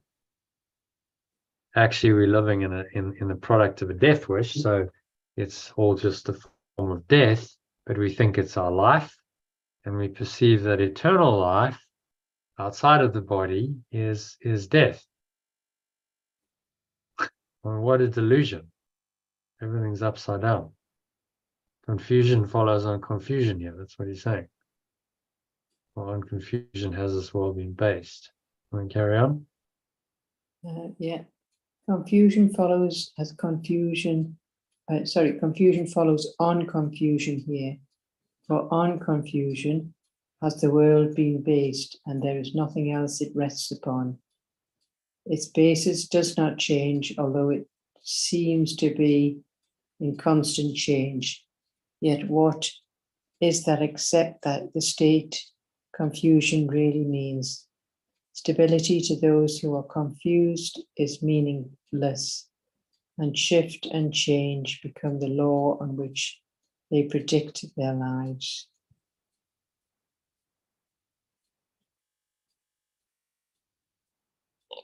Yeah, its basis does not change, although it seems to be in constant change.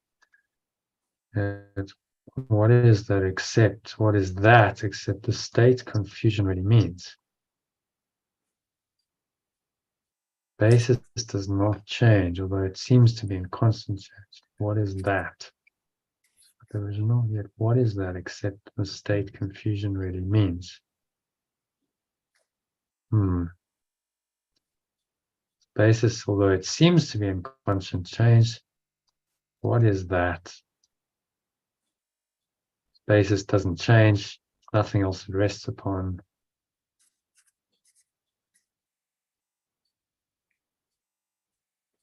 What is that except the state? Confusion. Maybe instead of really means, really is.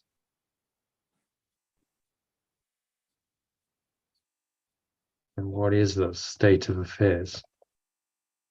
What is this really saying? Now, what are you in? What's the state? Is this except state confusion?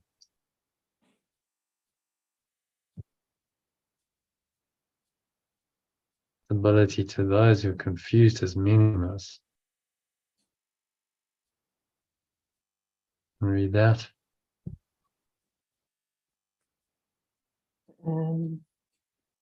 Yet, what is this except the state confusion really is? Stability to those who are confused is meaningless, and shift and change become the law on which they predict their lives. Predicate, Predicate there. Yeah. Quite a high, not such a common word. Let's just do. So predicate means base, really, predicate. On which they, so what it is, something which is affirmed or denied concerning an argument of a proposition. So state, affirm, or assert about the subject of a sentence, an argument of a proposition. Found or base something on, that's the one. So maybe just speak on which they base their lives. Simpler word. Stability to those who are confused and meaningless, and shift and change become the law on which they base their lives. So shifting, changing, which is the illusion, is all about confusion. It's designed to confuse, because how can you find stability if everything's always changing? You can't. It's like, well, when I think I've got it handled and sorted, and I kind of got everything sorted, and something changes, doesn't it? That's how life goes. Oh, that changed. Wasn't expecting that. And then you got to deal with another problem because something's changed. So there's no predictability, no stability. It's not really a reality we want. This is what he's trying to educate us to understand.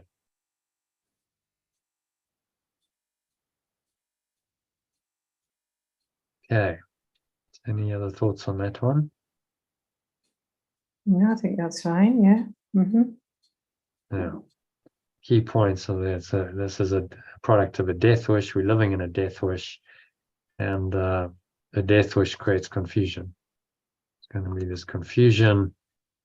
Things are always changing, and we really don't. If you don't know who you are, see, the fundamental confusion is I don't know who I am. Well, from that confused basis, everything more confusion follows. I don't know who I am, and who's deciding anything? Who's choosing? On what basis am I choosing if I don't even know who I am? And so this causes, huge confusion because I don't know who I am. So I don't know who's even choosing, and I don't know why I'm choosing. I seem to have some other, will, something else going on that's telling me I'm something I'm not, which has its own intentions, its own will, which then guides me into doing things that are not really in my best interests, but I think they are. So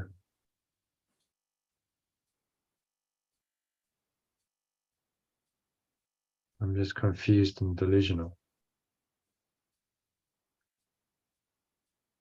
Okay, so happy with number 6. We're at the time of 15 minutes, so let's see. We can do a couple more paragraphs. Body does not change. The body does not change. It represents the larger dream that change is possible. To change is to attain a state unlike the one in which I found myself before. There is no change in mortality, and the state of pure formless awareness knows it not. Yet here on earth, it has a double purpose, for it can be made to teach opposing things, and they reflect the teacher who is teaching them. The body can appear to change with time, with sickness or with health, and with events that come to alter it. Yet this only means the mind remains unchanged in its belief of what the purpose of the body is.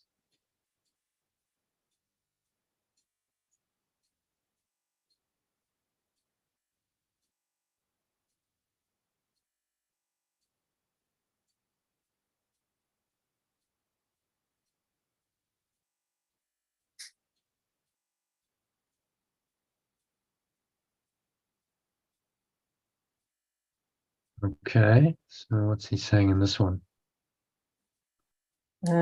Bodies. Well, we put so much emphasis on it. But there's no change in the immortality of the state of pure formless awareness.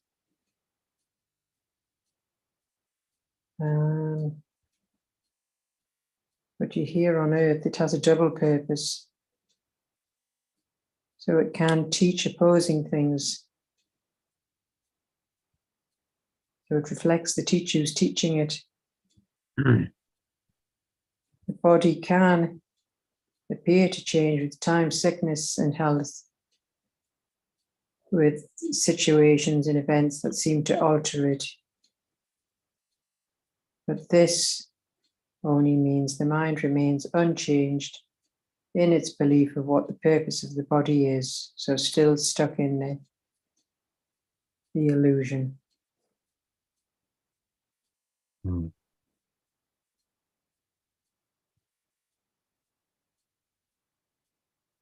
mind is unchanged in its belief of what the purpose of the body is. And the body can appear to change with time, sickness, or health, and events that seem to alter it. Yeah, that's what we observe here, isn't it? The body, everyone's body is changing all the time. Lens seem to alter it. Yet.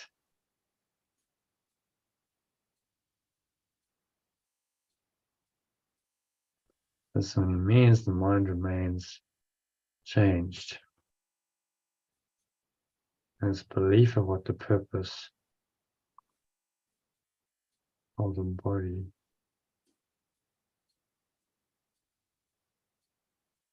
only is.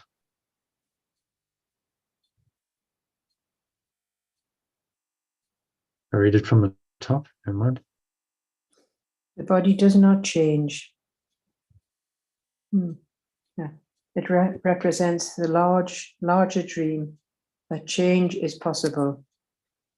To change is to attain a state unlike the one in which I find myself before. There is no change in immortality, and the state of pure formless awareness does not know it.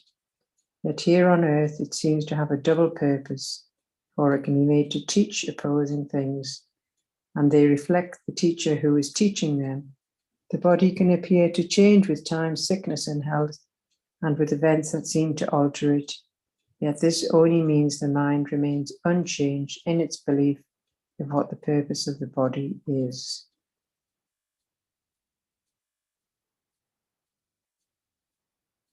The body seems to change with time, but actually it means the mind is actually unchanged in its belief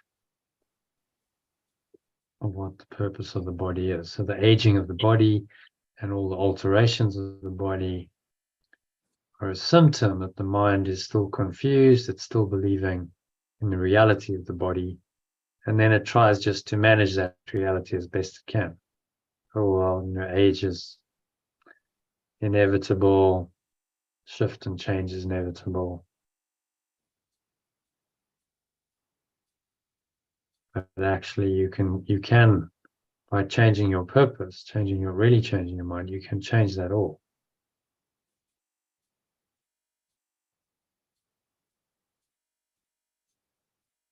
Okay, so what's he saying here? You want to say anything else on that? Summary of 7? Well, but the body's just, well, just opposing things. It's not to be relied on. It's just another false belief. It believes in time, sickness, that events can alter it. It's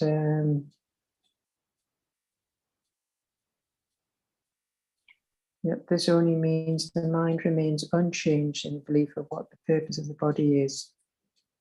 So once we discover what the body is for, then the big dream is over.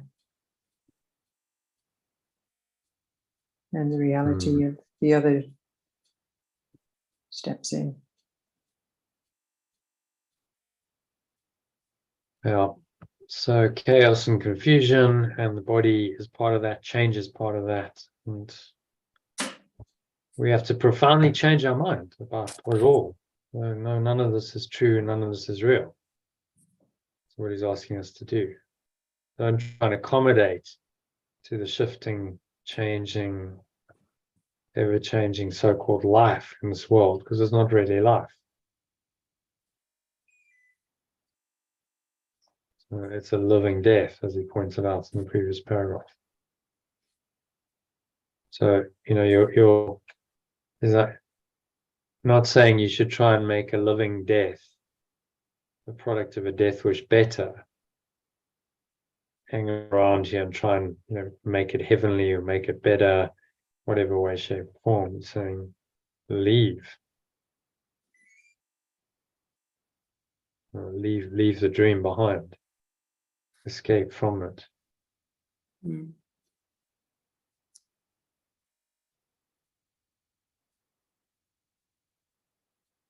Okay, does that make sense? Yes. So number 8. Sickness is a demand the body be a thing that it is not. Its nothingness is guarantee that it cannot be sick.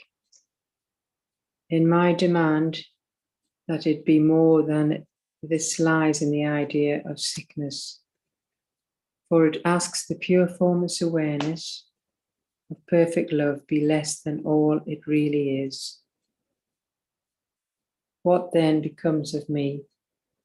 For it is I of whom the sacrifice is asked, for it is told that part of it belongs to it no longer. It must sacrifice yourself, and in its sacrifice are you made more, and it is lessened by the loss of you.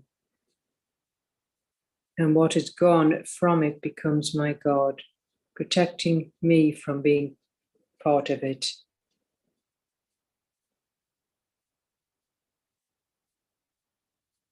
Okay, so this is a look. Original for he is told. When it was that God less than all he really is, what can become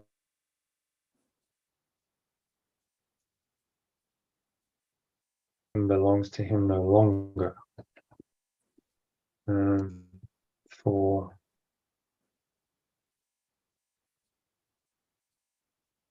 this presence maybe might be better.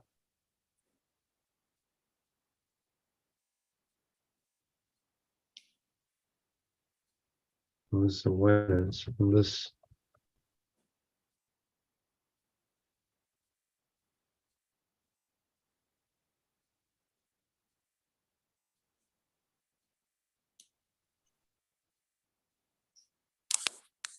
the sacrifice of witness. So part of it belongs to it no longer. You must sacrifice your self. Let's make that capital self. And in its sacrifice,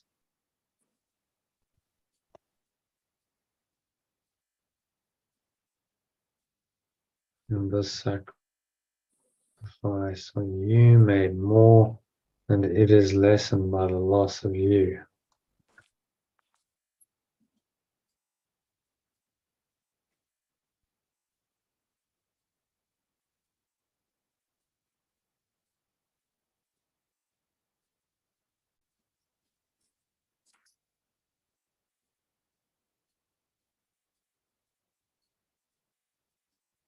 It's gone from it, becomes my God, protecting me from being part of it.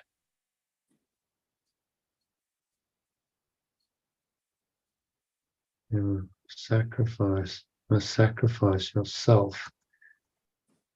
I am made more. Let's read the original. Read the original from here. You must sacrifice yourself.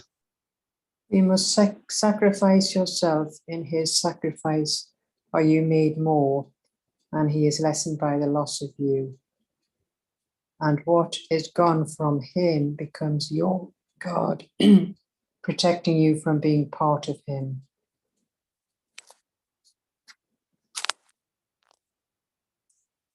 Sacrifice, I am made more. And we will go seemingly, because it's all seeming, it's all illusion. Seemingly made more, and it is lessened by the loss of you.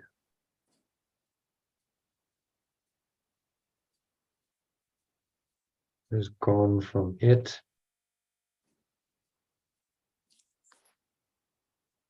Here comes my God protecting me from being part of it.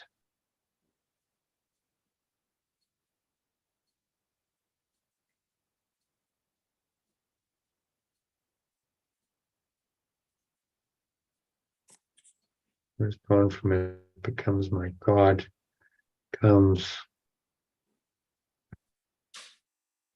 what I value. That's what my God means. It's gone from it, becomes what I value, protecting me from being part of it.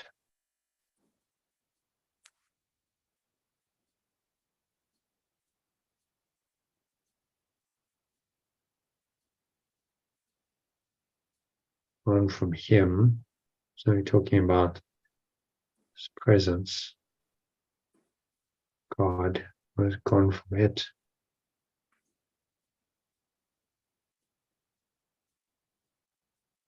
Comes what I value, protecting me from being part of it.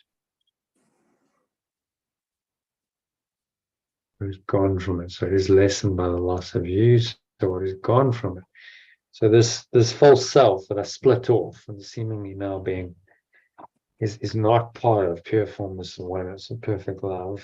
That's what I value. And what is gone from it becomes what I value.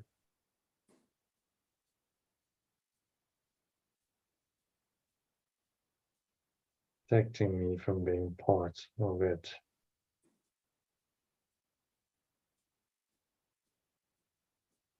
Protecting me from being part of it, part of my source. What has gone from my, maybe just less it's, I don't know, right? What do you think? What has gone from my source becomes what I value, protecting me from being part of it. Makes it a bit more understandable. That's it. Not yes, it does.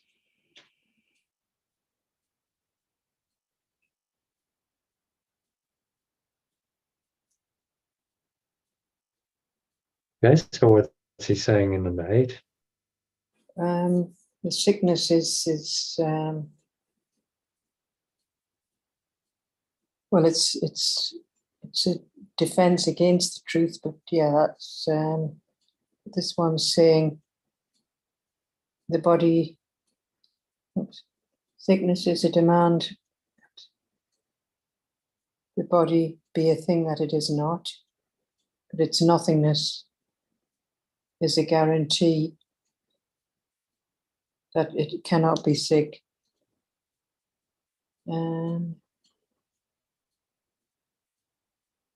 So because of our demand on the body, so this is where the idea of sickness begins. So it's asking its pure formless awareness of perfect love to be less than it really is.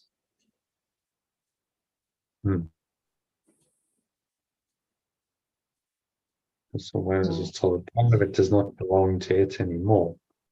Mm. Mind splits it off, says part of this awareness is no longer it.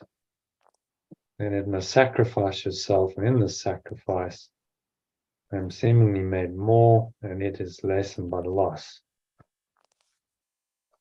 of me, by my.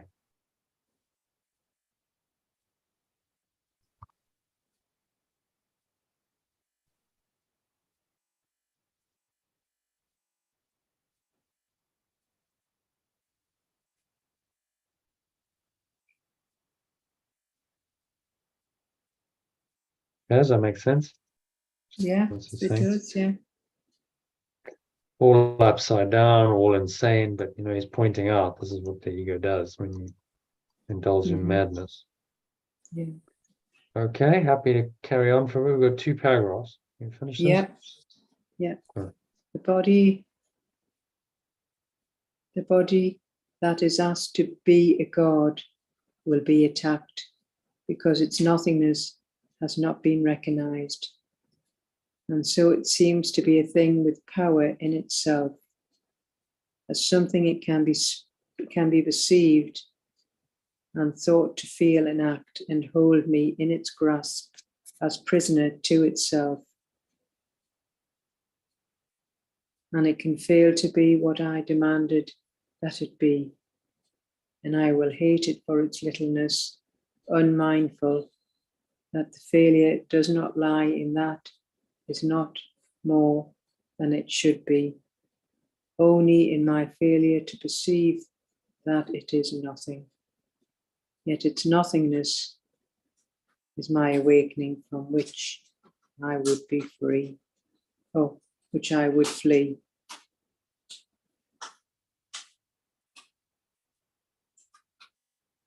Okay, so sorry, can be separated and thought to feel, act, and when its grasp is present to itself, can fail to be what I demanded that it be, and I will hate it for its littleness, unmindful that failure does not lie, in that it is not more than it should be, but only in my failure to perceive that it is nothing.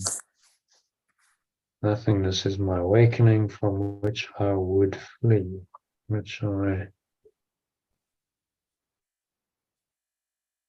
So the realization that this world is nothing is something we all run away from. Mm. No one really wants to know that. No. Run very far away from that, and they run into some illusion. That's what happens. Oh, well, I'll value this, or I'll value that, whatever it may be. Mm. Anything in the world will do. In the world of form, the body pleasures, body identification, special relationships, money, Pets. sex, power, Pets. Substances, pets, whatever. You value something. Running away from the realization that this is all nothing. The entire world is a figment of a deluded mind that has no idea, is totally confused about what it is, what reality is, and it's produced this upside down, insane place, which now seems to be my home, and which I seem to have to live by these insane laws that govern it. They're saying it's nothingness is my awakening, hence nothing I see means anything. It's the first lesson in the work. Nothing I see means anything. If I realize that it's nothing, well, he starts off with it, then that I awaken immediately. It doesn't mean anything. It takes a long time to convince our minds of that, doesn't it? That what we've made up and everything we perceive doesn't mean anything. This is all based on a false idea that we are separate from our source.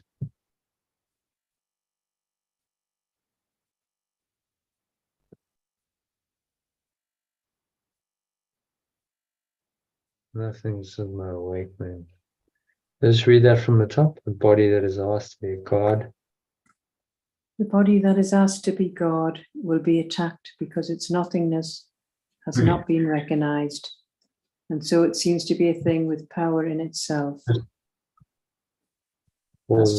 body that I identify with, I think instead of asked to be God, the body that I identify with will be attacked because its nothingness has not been recognized, because I have not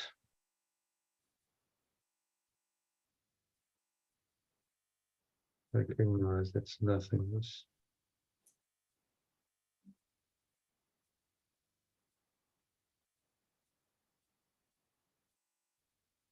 Interesting, the body, not necessarily just my body, could be any body. The body that I identify with, maybe someone else's body, a special relationship, special partner, I value their body. Or talking about pop stars and famous people, celebrities, I value that person's body. And then that will be attacked because I've not recognized its nothingness. So that image in my mind, obviously not permanent, it's unreal, and so that person can die.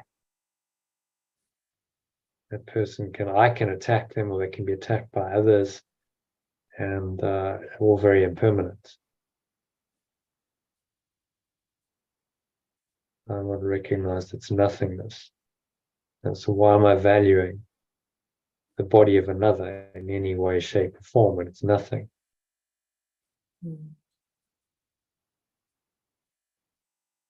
Yeah, and so it seems to be carry on.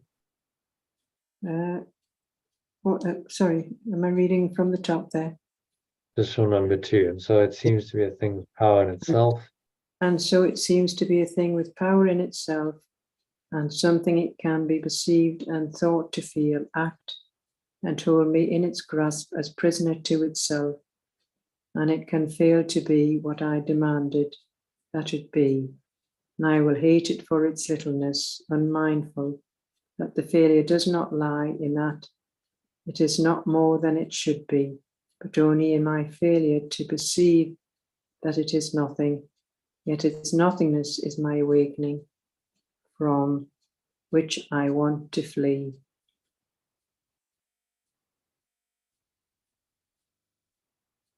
I'm aware that the failure is not a lie, in that it is not more than it should be.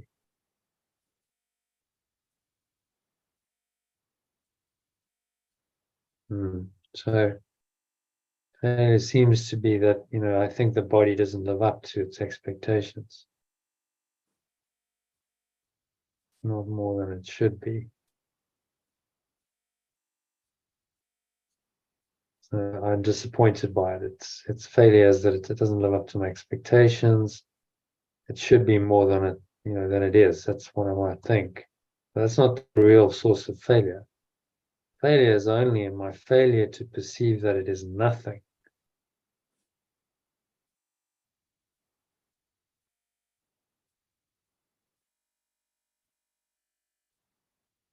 Failed to be what I demanded that it be, and all hated for stillness, unaware that the failure, that it fails to be what I demanded it be, does not lie in that it is not more than it should be, only in my failure to perceive that it is nothing. So the real failure is that we misperceive it, and we don't see that the body is nothing. It's nothing. This is my awakening, from which you would flee, from which I want to flee.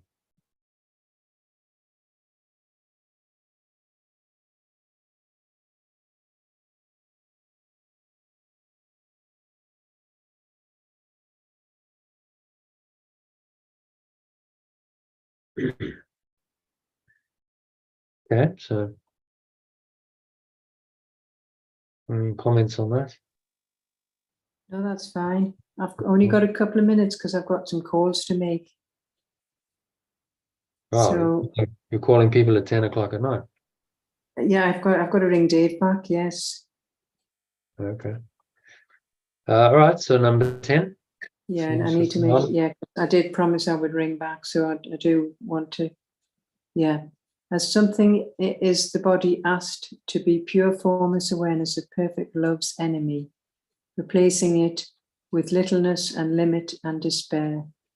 It is its loss I celebrate when I behold the body as a thing I love, or look upon it as a thing I hate. For some of everything, then, what is not in it does not exist, and its completion is its nothingness. My awakeners are not dead, nor do they dwell in what was built as a temple dedicated to death. They live in a pure formless awareness of perfect love, and it is this that makes them your awakeness, and only this. Their body's nothingness release mine from sickness and death. For what is mine cannot be more or less than what is theirs.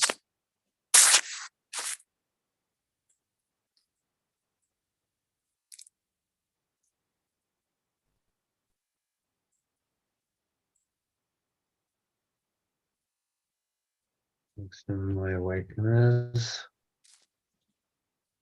And only this. The body's nothingness releases mind from sickness and death.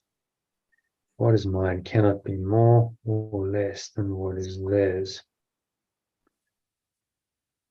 Okay. Loss I celebrate, and behold the body as a thing I love, or perceive it as a thing I hate. Be the sum of everything. And what is not in it is not in him, right? It is not in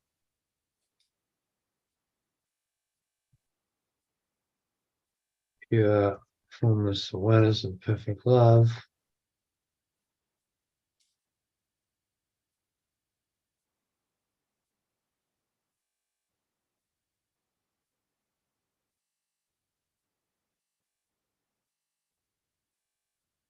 does not exist. Completion is its nothingness.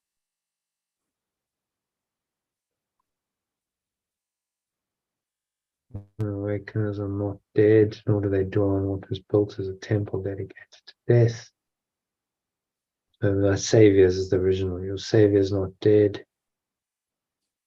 He lives in God. This makes him Saviour unto you. So these are our brothers, our awakeners. They're not dead, nor do they dwell on what was built as. So they're not really these, they're not really living in the body. They're not really doomed to suffer and die. Nor do they dwell on what was built in as a temple dedicated to death. They live in pure form, so as a perfect love, as this it makes them my awakeners, and only this. Your body's nothingness releases mind from sickness and death. What is mine cannot be more or less than what is theirs. Okay, what's he saying there? Summary, and then can end it there. What? Just that our companions are our awakeners and they're not dead. They also dwell in this pure formless awareness. Yeah. If I can see them as such, not focus on their body, which is doomed to suffer and die, then I'm perceiving them truly as they really are. And obviously I perceive myself as truly. Same message over and over. What is mine cannot be more or less than what is theirs. So if I see it in them, then it must also be mine. And if I see that this presence is mine, this awareness is mine, then it must also be in them. It cannot be more or less, it has to be the same. That's the law of extension. It's going to be the same. As I perceive them, so I must perceive myself.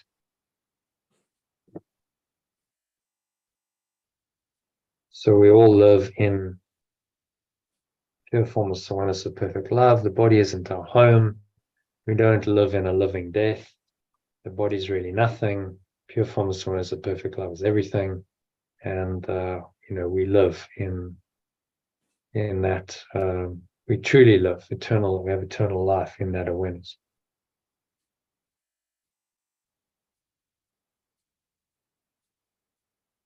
Okay, anything else to add to that? Questions? No, it's good. There's a summary if you want to read that quickly, but if you need to go, that's fine. I can do the key message, and then I'll read the personalized when you print it out. Put it out.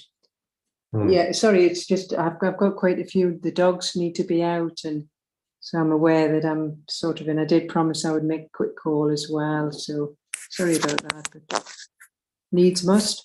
So the key message: having accepted the cause of healing, I must inevitably be healed and possess the power to heal others.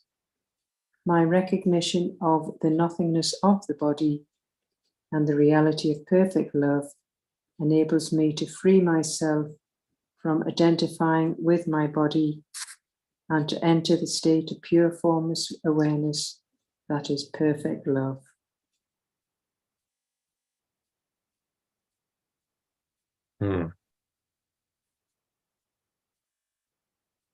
So, yeah. Very simple message. But very difficult because we have pain receptors, senses, hearing. Yeah. The senses, but that's all part of the confusion. Yeah. It's a constructive note in the mind. I mean, you think what the ego's done to convince us that we live in a body. It's gone to great lengths. It has. Seemingly physical thing, all the sense perceptions that go with it. We can't seem to leave the body. It's our constant home here. The body. It is demanding this, demanding that. Yeah, our body has all these needs. It needs to be fed. It needs to be clothed. Got to look after the pets and do its little duties. And all of that is then part of the reality we've constructed to try and convince ourselves that this body identity in this world that the body seems to inhabit is real. It's mind-blowing, really. It's still It mind-blowing. is You totally. study this every day, but you go, my goodness, like what is actually going on here? All these Oh yeah, bodies it makes walking. you question. Certainly makes you question the whole thing.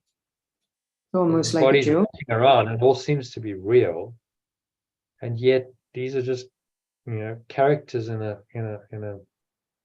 dream world. They're just wandering A very around. strange one as well. A very Very strange. strange. There's people just wandering around aimlessly, thinking that they have some kind of meaning and purpose here. And we give ourselves a meaning and a purpose to try and make it real. That's part of the the ego's illusions. It's got to give us a meaning so that it seems real. And there's always wars going on. If it's not Ukraine or Israel, never ends. Never ends. Suffering, pain, loss. It never ends. Yeah. So they're obviously trying to make the body real, or not. Well, kill it. No. So That's it only ends when you change your mind. This is what he's saying. The whole disastrous dream will only end when you change your mind. That side of life is horrific. Most of us are sort of dawdling around aimlessly, aren't we? Really? No, most people have no idea who they are, what they're doing here. So they make up a purpose. They give themselves a meaning, and they attach their mind to it. And they go, "Well, that's my purpose," but it's not true. And that purpose will ultimately it will betray them because it's not the truth. So you mentioned Dave and his attachment to football. That's an example. That's not going to save him from death. Newcastle United is not going to save him from age, sickness, and death. But the mind is attached to it and values it and gives it, identifies with it, because that does seems to be now a purpose. It seems to give some meaning and purpose. And it cheers him up. It does give him a cheer. Yeah, he does seem to be cheerful with it, as long as he's not drinking too much. Yeah.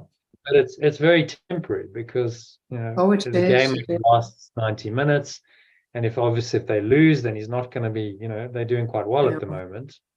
If they start losing, then it's not going to cheer him up. He'll feel depressed. No. Yeah, that's the problem. Yeah, true.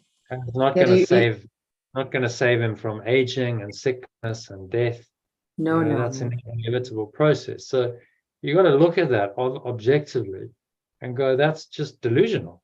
And I'm not just picking on Dave. It's anyone. No. Yeah, I know. Who's identifying with the body and this world and valuing it. It's a delusional system that seems to have some validity and reality if you don't kind of zoom out and do what we're doing here and have a high level look at it and understand from a bigger picture perspective. It can seem to have some validity and reality, which is of course what it does for everyone. That's why we keep coming back. Well, even now I'm studying this, and I know that I've got identification like Airbnb. I've got an identification with that. I was a superhost. Now I'm not. So we're all the same. So it is certainly work in progress.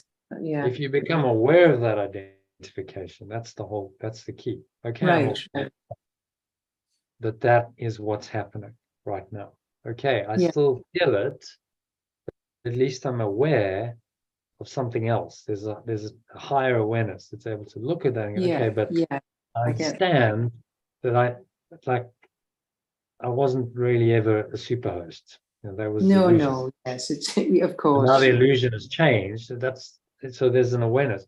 But a lot of people don't have that awareness. It's buried. So then they suffer because they've really identified the story and character in the dream, and then it changes, and then they go, oh, it's not what it was, and now I suffer because I had an expectation that would continue, or that something else would happen.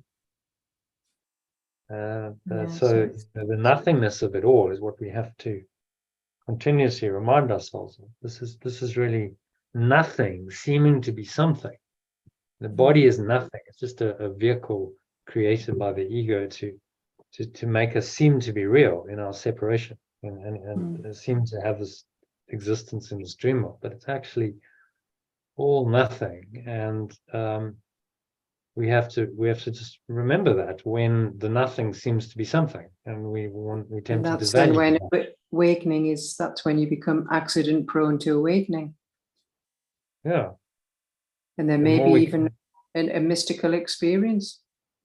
Yeah. Who knows? The more you can let go and go, okay, this is nothing, and I see it as nothing, the more I go within to my true self, and there's part of my mind that's been locked away, that's not reliant on the world and sense perceptions. And the more I open myself to that experience, so that's how it works in this world. Universally, all the spiritual teachings and practices say you must withdraw your mind from this world in order to go within and access that inner world, the inner kingdom. The kingdom of heaven is within, said Yeshua. He expressed it. So, but how do you go within? Well, you have to withdraw your attention from the outside world, don't you?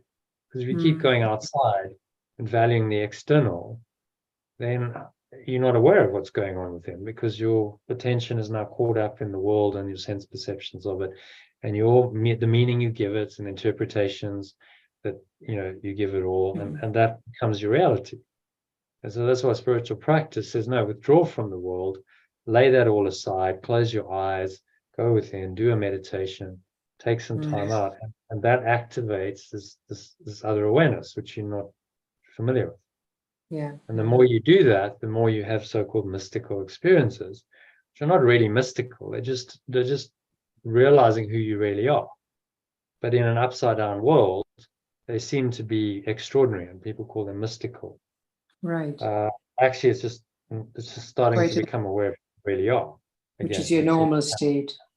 Which is actually your true default state. But in an abnormal world, it seems to be that seems to be abnormal. Awakening to who you are seems to be abnormal. And insane seems to be normal, because it's all upside down. True, yes. Well, listening to Sally's experience, it's it really was authentic and genuine. You could just see it was really coming from that awareness when she was talking. And the same with yours when you were in that meditation center. You can see that it was it was coming from another, it was very interesting experience. And that's all a mystic experience is. It's your own genuine, direct experience of whatever you experience.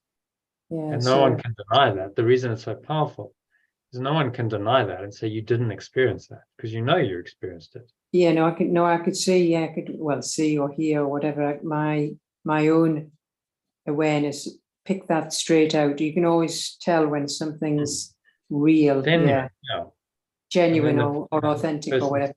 Now, speaking from knowledge, that this state exists because you've experienced it. Now, no one can tell you that doesn't exist. Someone says God doesn't exist or there's no other reality. You go, that's just a load of BS, because I've experienced it directly. So I couldn't have had that experience if they wanted something else. I wouldn't say I haven't the same experience as you and Sally, but I'm aware of what you both were saying there, if you get what I mean, even though I haven't actually got to that experience yet. It'll come in time. These things reveal themselves. Accident prone, as they say, so I wait. You do enough spiritual practice, you start withdrawing. As you said, with that analogy of the sunrise, sort of just, quietly just wait, or just with patience, and maybe not in this lifetime, maybe not. Keep practicing, keep letting go, and you invite those kinds of experiences to come, and they will come when they come. You can't force them. No, I've got no. You might tomorrow suddenly you go, oh my goodness, like the world. Know what Sally and John were talking about, yeah, Yeah, it but could I've got no happen. expectations. I'm just happy Well, to be on that's good. the Yeah, journey. there's a Yeah. because if you expect, then you again in No, I the ego realize chamber. expectations is usually Yeah. futile. Yeah.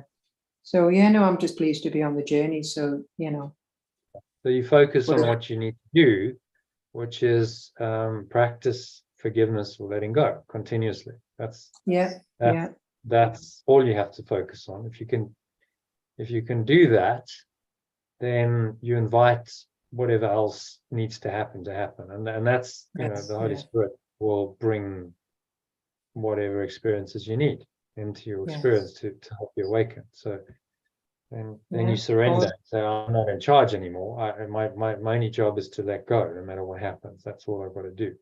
Well, that's Yeah. not that difficult, is it? If you just say, well, I've got No, one thing to no. do. It's just saying, look, you've got one thing to do. I'm just going to teach you this one thing, this one key essential skill, and that's all you have to do. I'll take care of the rest. The Holy Spirit will take care of the rest. You just do that.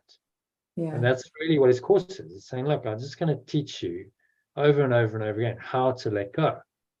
And if you can just do that systematically, and no matter what the temptation is, just come back to doing that, then everything will be fine. Then your awakening journey will continue. The experiences you need to have will come, and Yeah. that's the awakening is then well in progress, and you don't have to worry about when things will No, happen or how. no. I know I don't go there. Yeah, Yeah. Expectation is a definite no. yeah. Yeah. And then it will happen when it's meant to happen. Yeah, exactly. Right. Well, I'd And better do my little bits and bobs, my little chores. right. Okay. Well, that was great. Thank you very much. Yeah, all right, so yeah, good session. So see you tomorrow. Yes. See you Are you tomorrow. yeah, 6 today you joined at about 7. You only didn't Yeah. join It's at 3. unfortunately the delivery came much later than it was supposed to come in the morning, but it came at 6. Right. So it was one So of those. Yeah. So all it right. should be fine for 6 because I've got work in the morning. Yeah, so I should be clear by then. Yeah, that's great. Yeah, if that's okay for you. Yeah.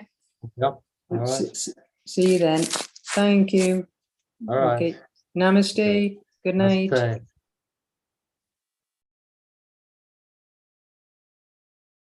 All right. So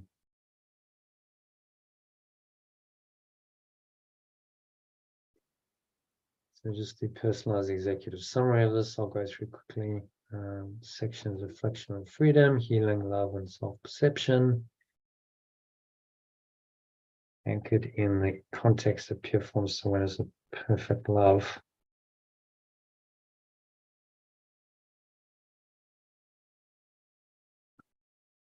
So we need that.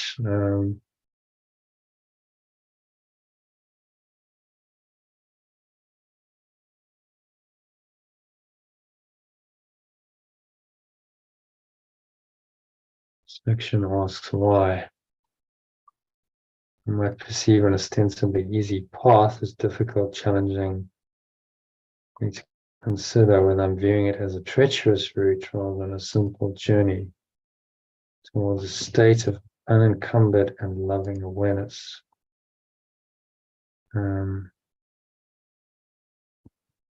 Say unconditional.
Okay.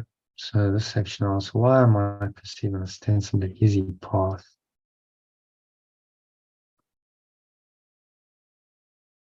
An easy path is difficult, challenging me to consider whether I'm viewing it as a road to suffering rather than a simple journey towards a state of unconditional loving awareness and all the blessings this brings.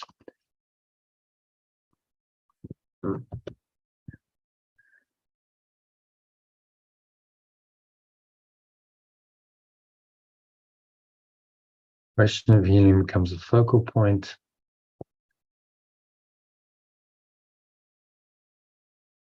Scoring the belief.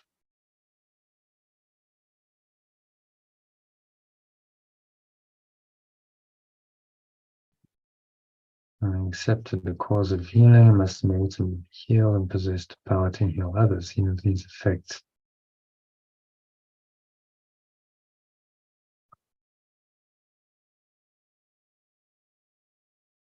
aren't here to see these effects.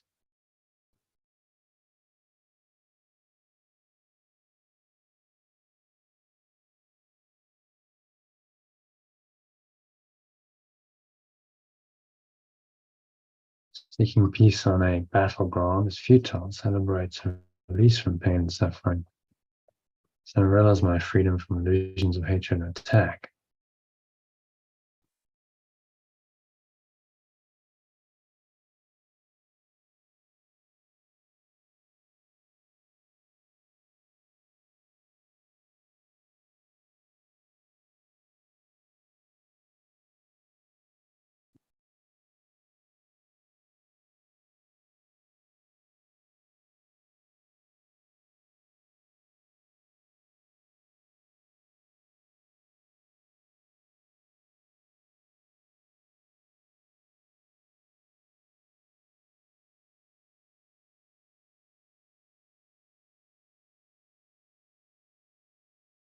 I can release myself.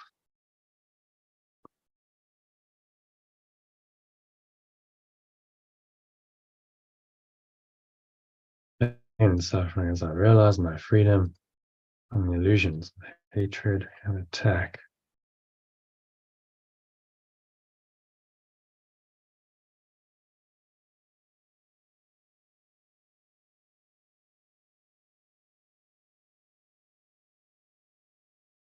Remembrance of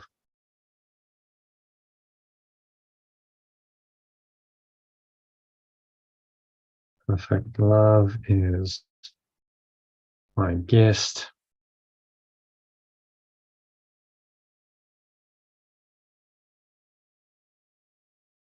And gifts of peace and joy.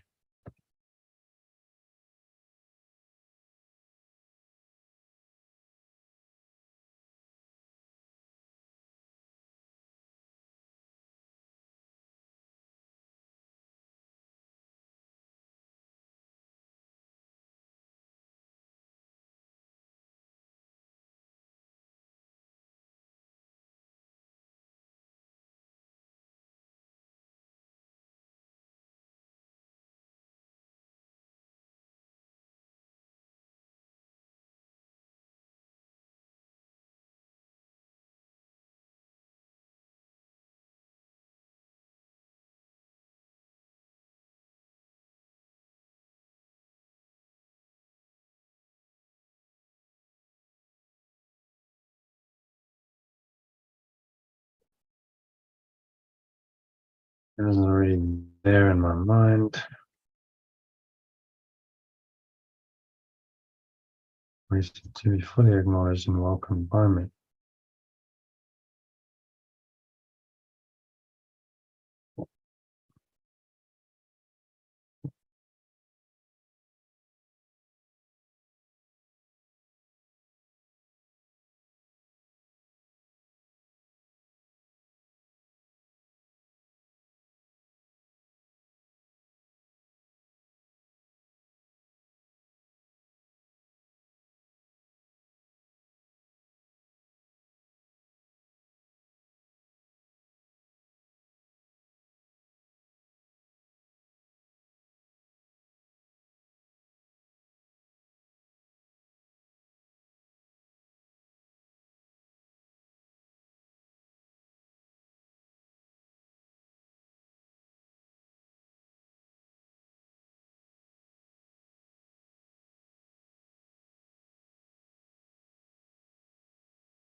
What am I?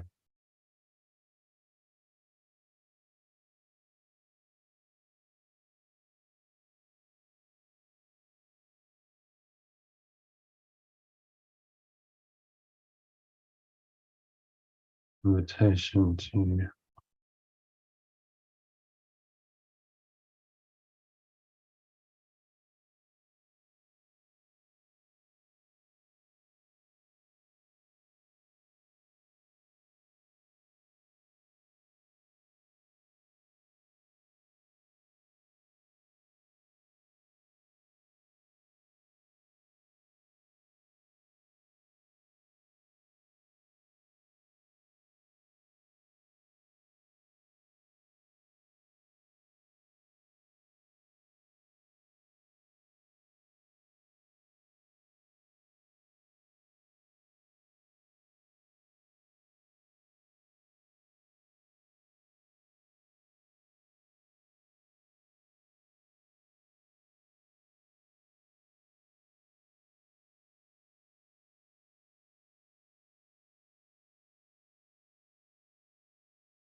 illusions about the body, physicality.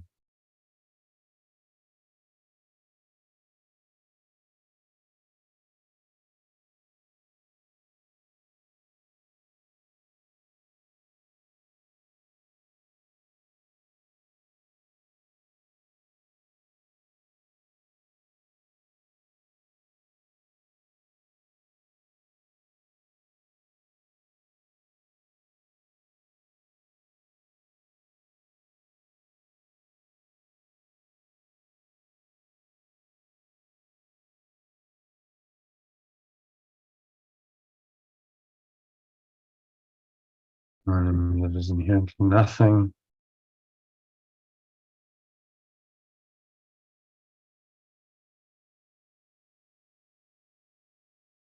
There is inherently nothing.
Reminding me that although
I perceive that it can't feel act.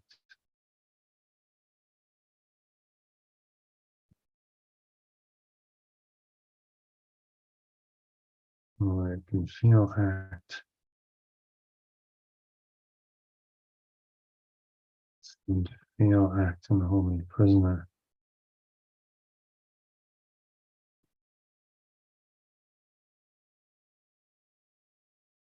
And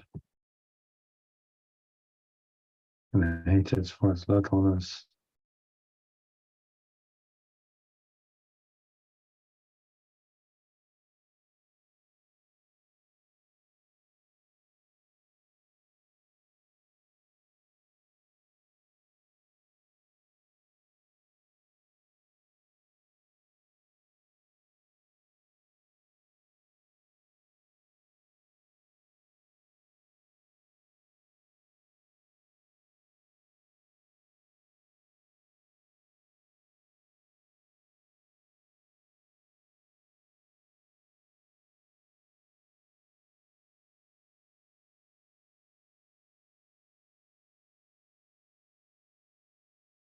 There's still nothing.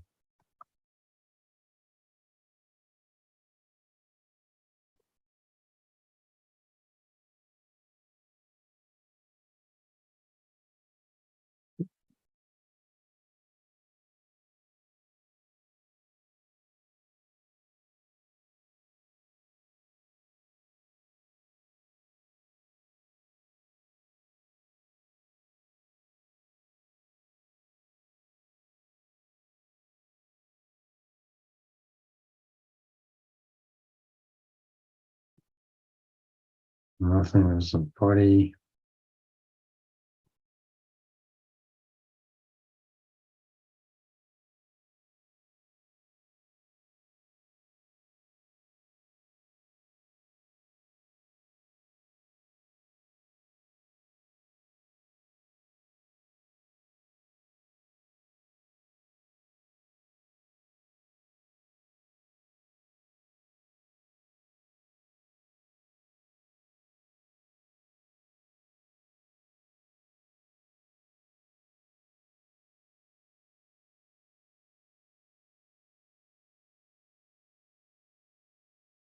Then you reveal hatred.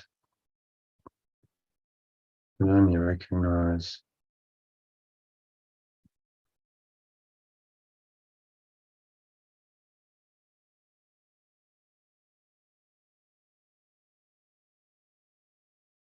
like when you had power and substance.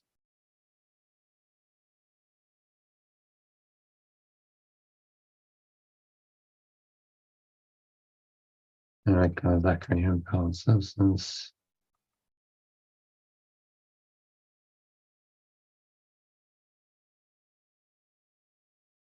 Bring myself from its imagined.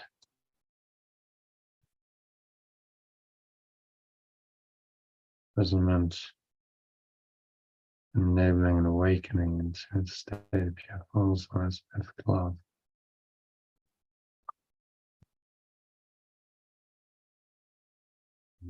To awaken into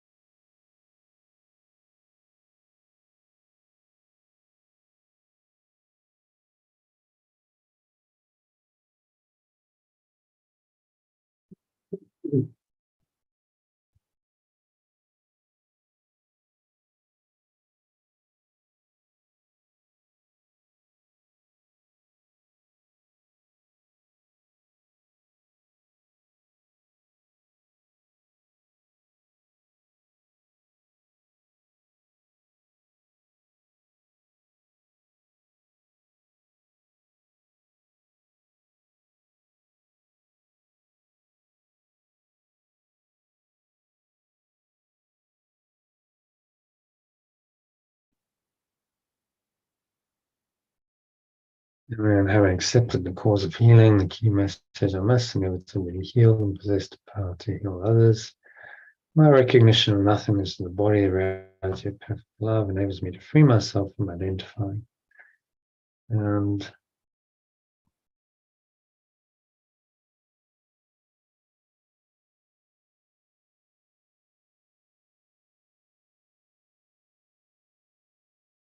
invitation to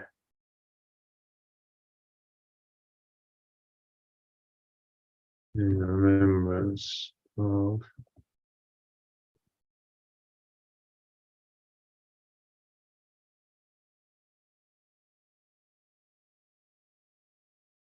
meditation remembrance of perfect love.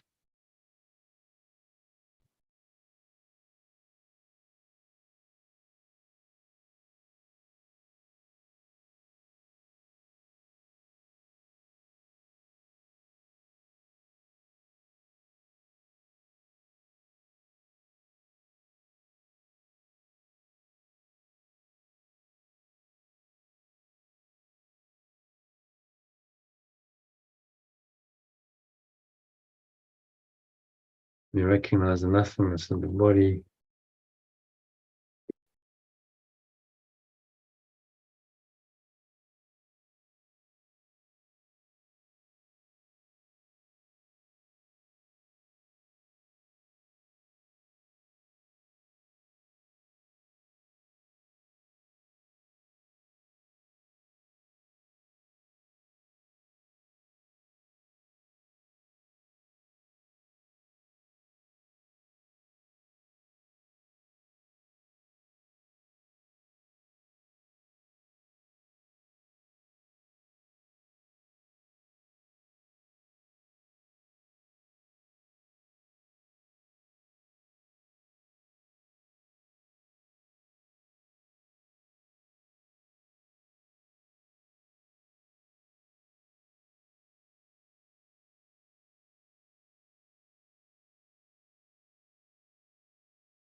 So you recognize the nothingness of the body and free myself, identifying with my body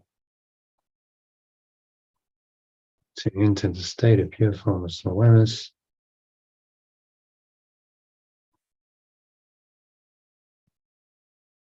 Perfect love.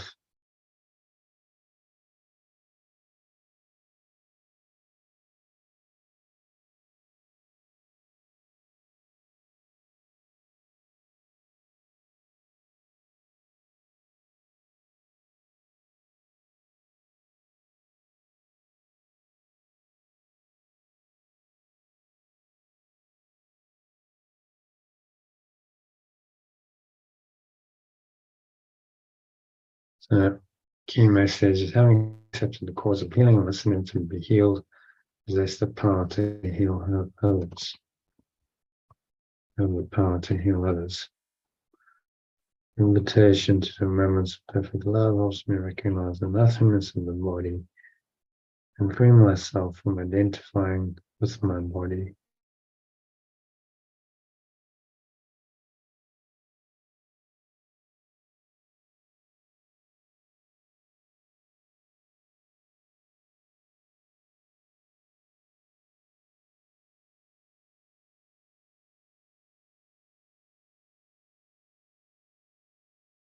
So I can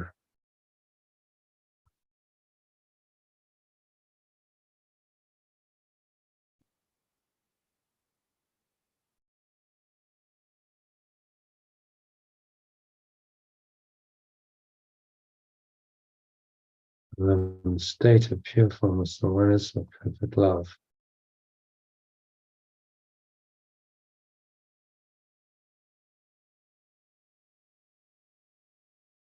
And accepted the cause of healing, must inevitably be healed and have the power to heal others. My invitation to remembrance of perfect love also recognize the nothingness, body, and free myself from identifying with it, so I can live in a state of pure formless awareness of perfect love.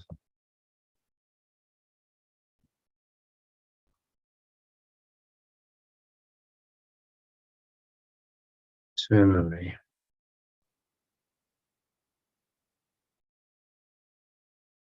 And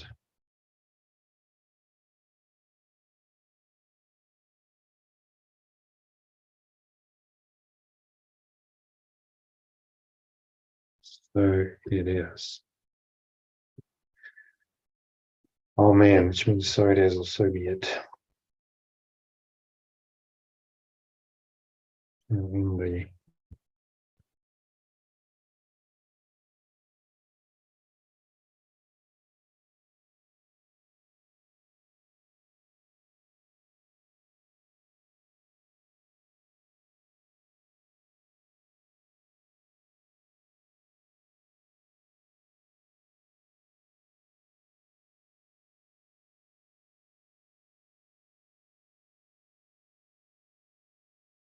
So profound message again, just saying identify with perfect love. Remembrance of perfect love helps us go of the body, perceive it correctly as nothing, and identify only with this perfect love within us, so we can live in the state which is eternal life. The state of pure formless awareness of perfect love, which is eternal life, eternally.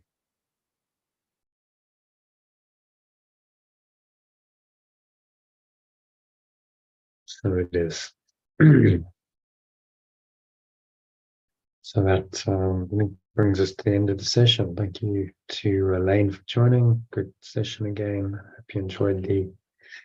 If you tune into the live stream, join us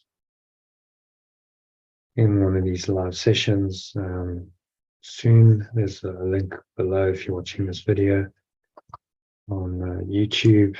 You can check below. There's a link you can join a live session on a Sunday for a masterclass. You can also get access to some Telegram messages I send out every day with the quote we did up front and related teaching. It gets sent to you every day, totally free of charge, as is the masterclass. And you can also subscribe to the channel if you're not already a subscriber, if you like the content. So thank you for watching and tuning in, and I hope to catch you soon. Next session's tomorrow evening, 6 p.m. UK time, 7 p.m. SA time. So I hope to see you then and catch you on the inside. Namaste. Which means the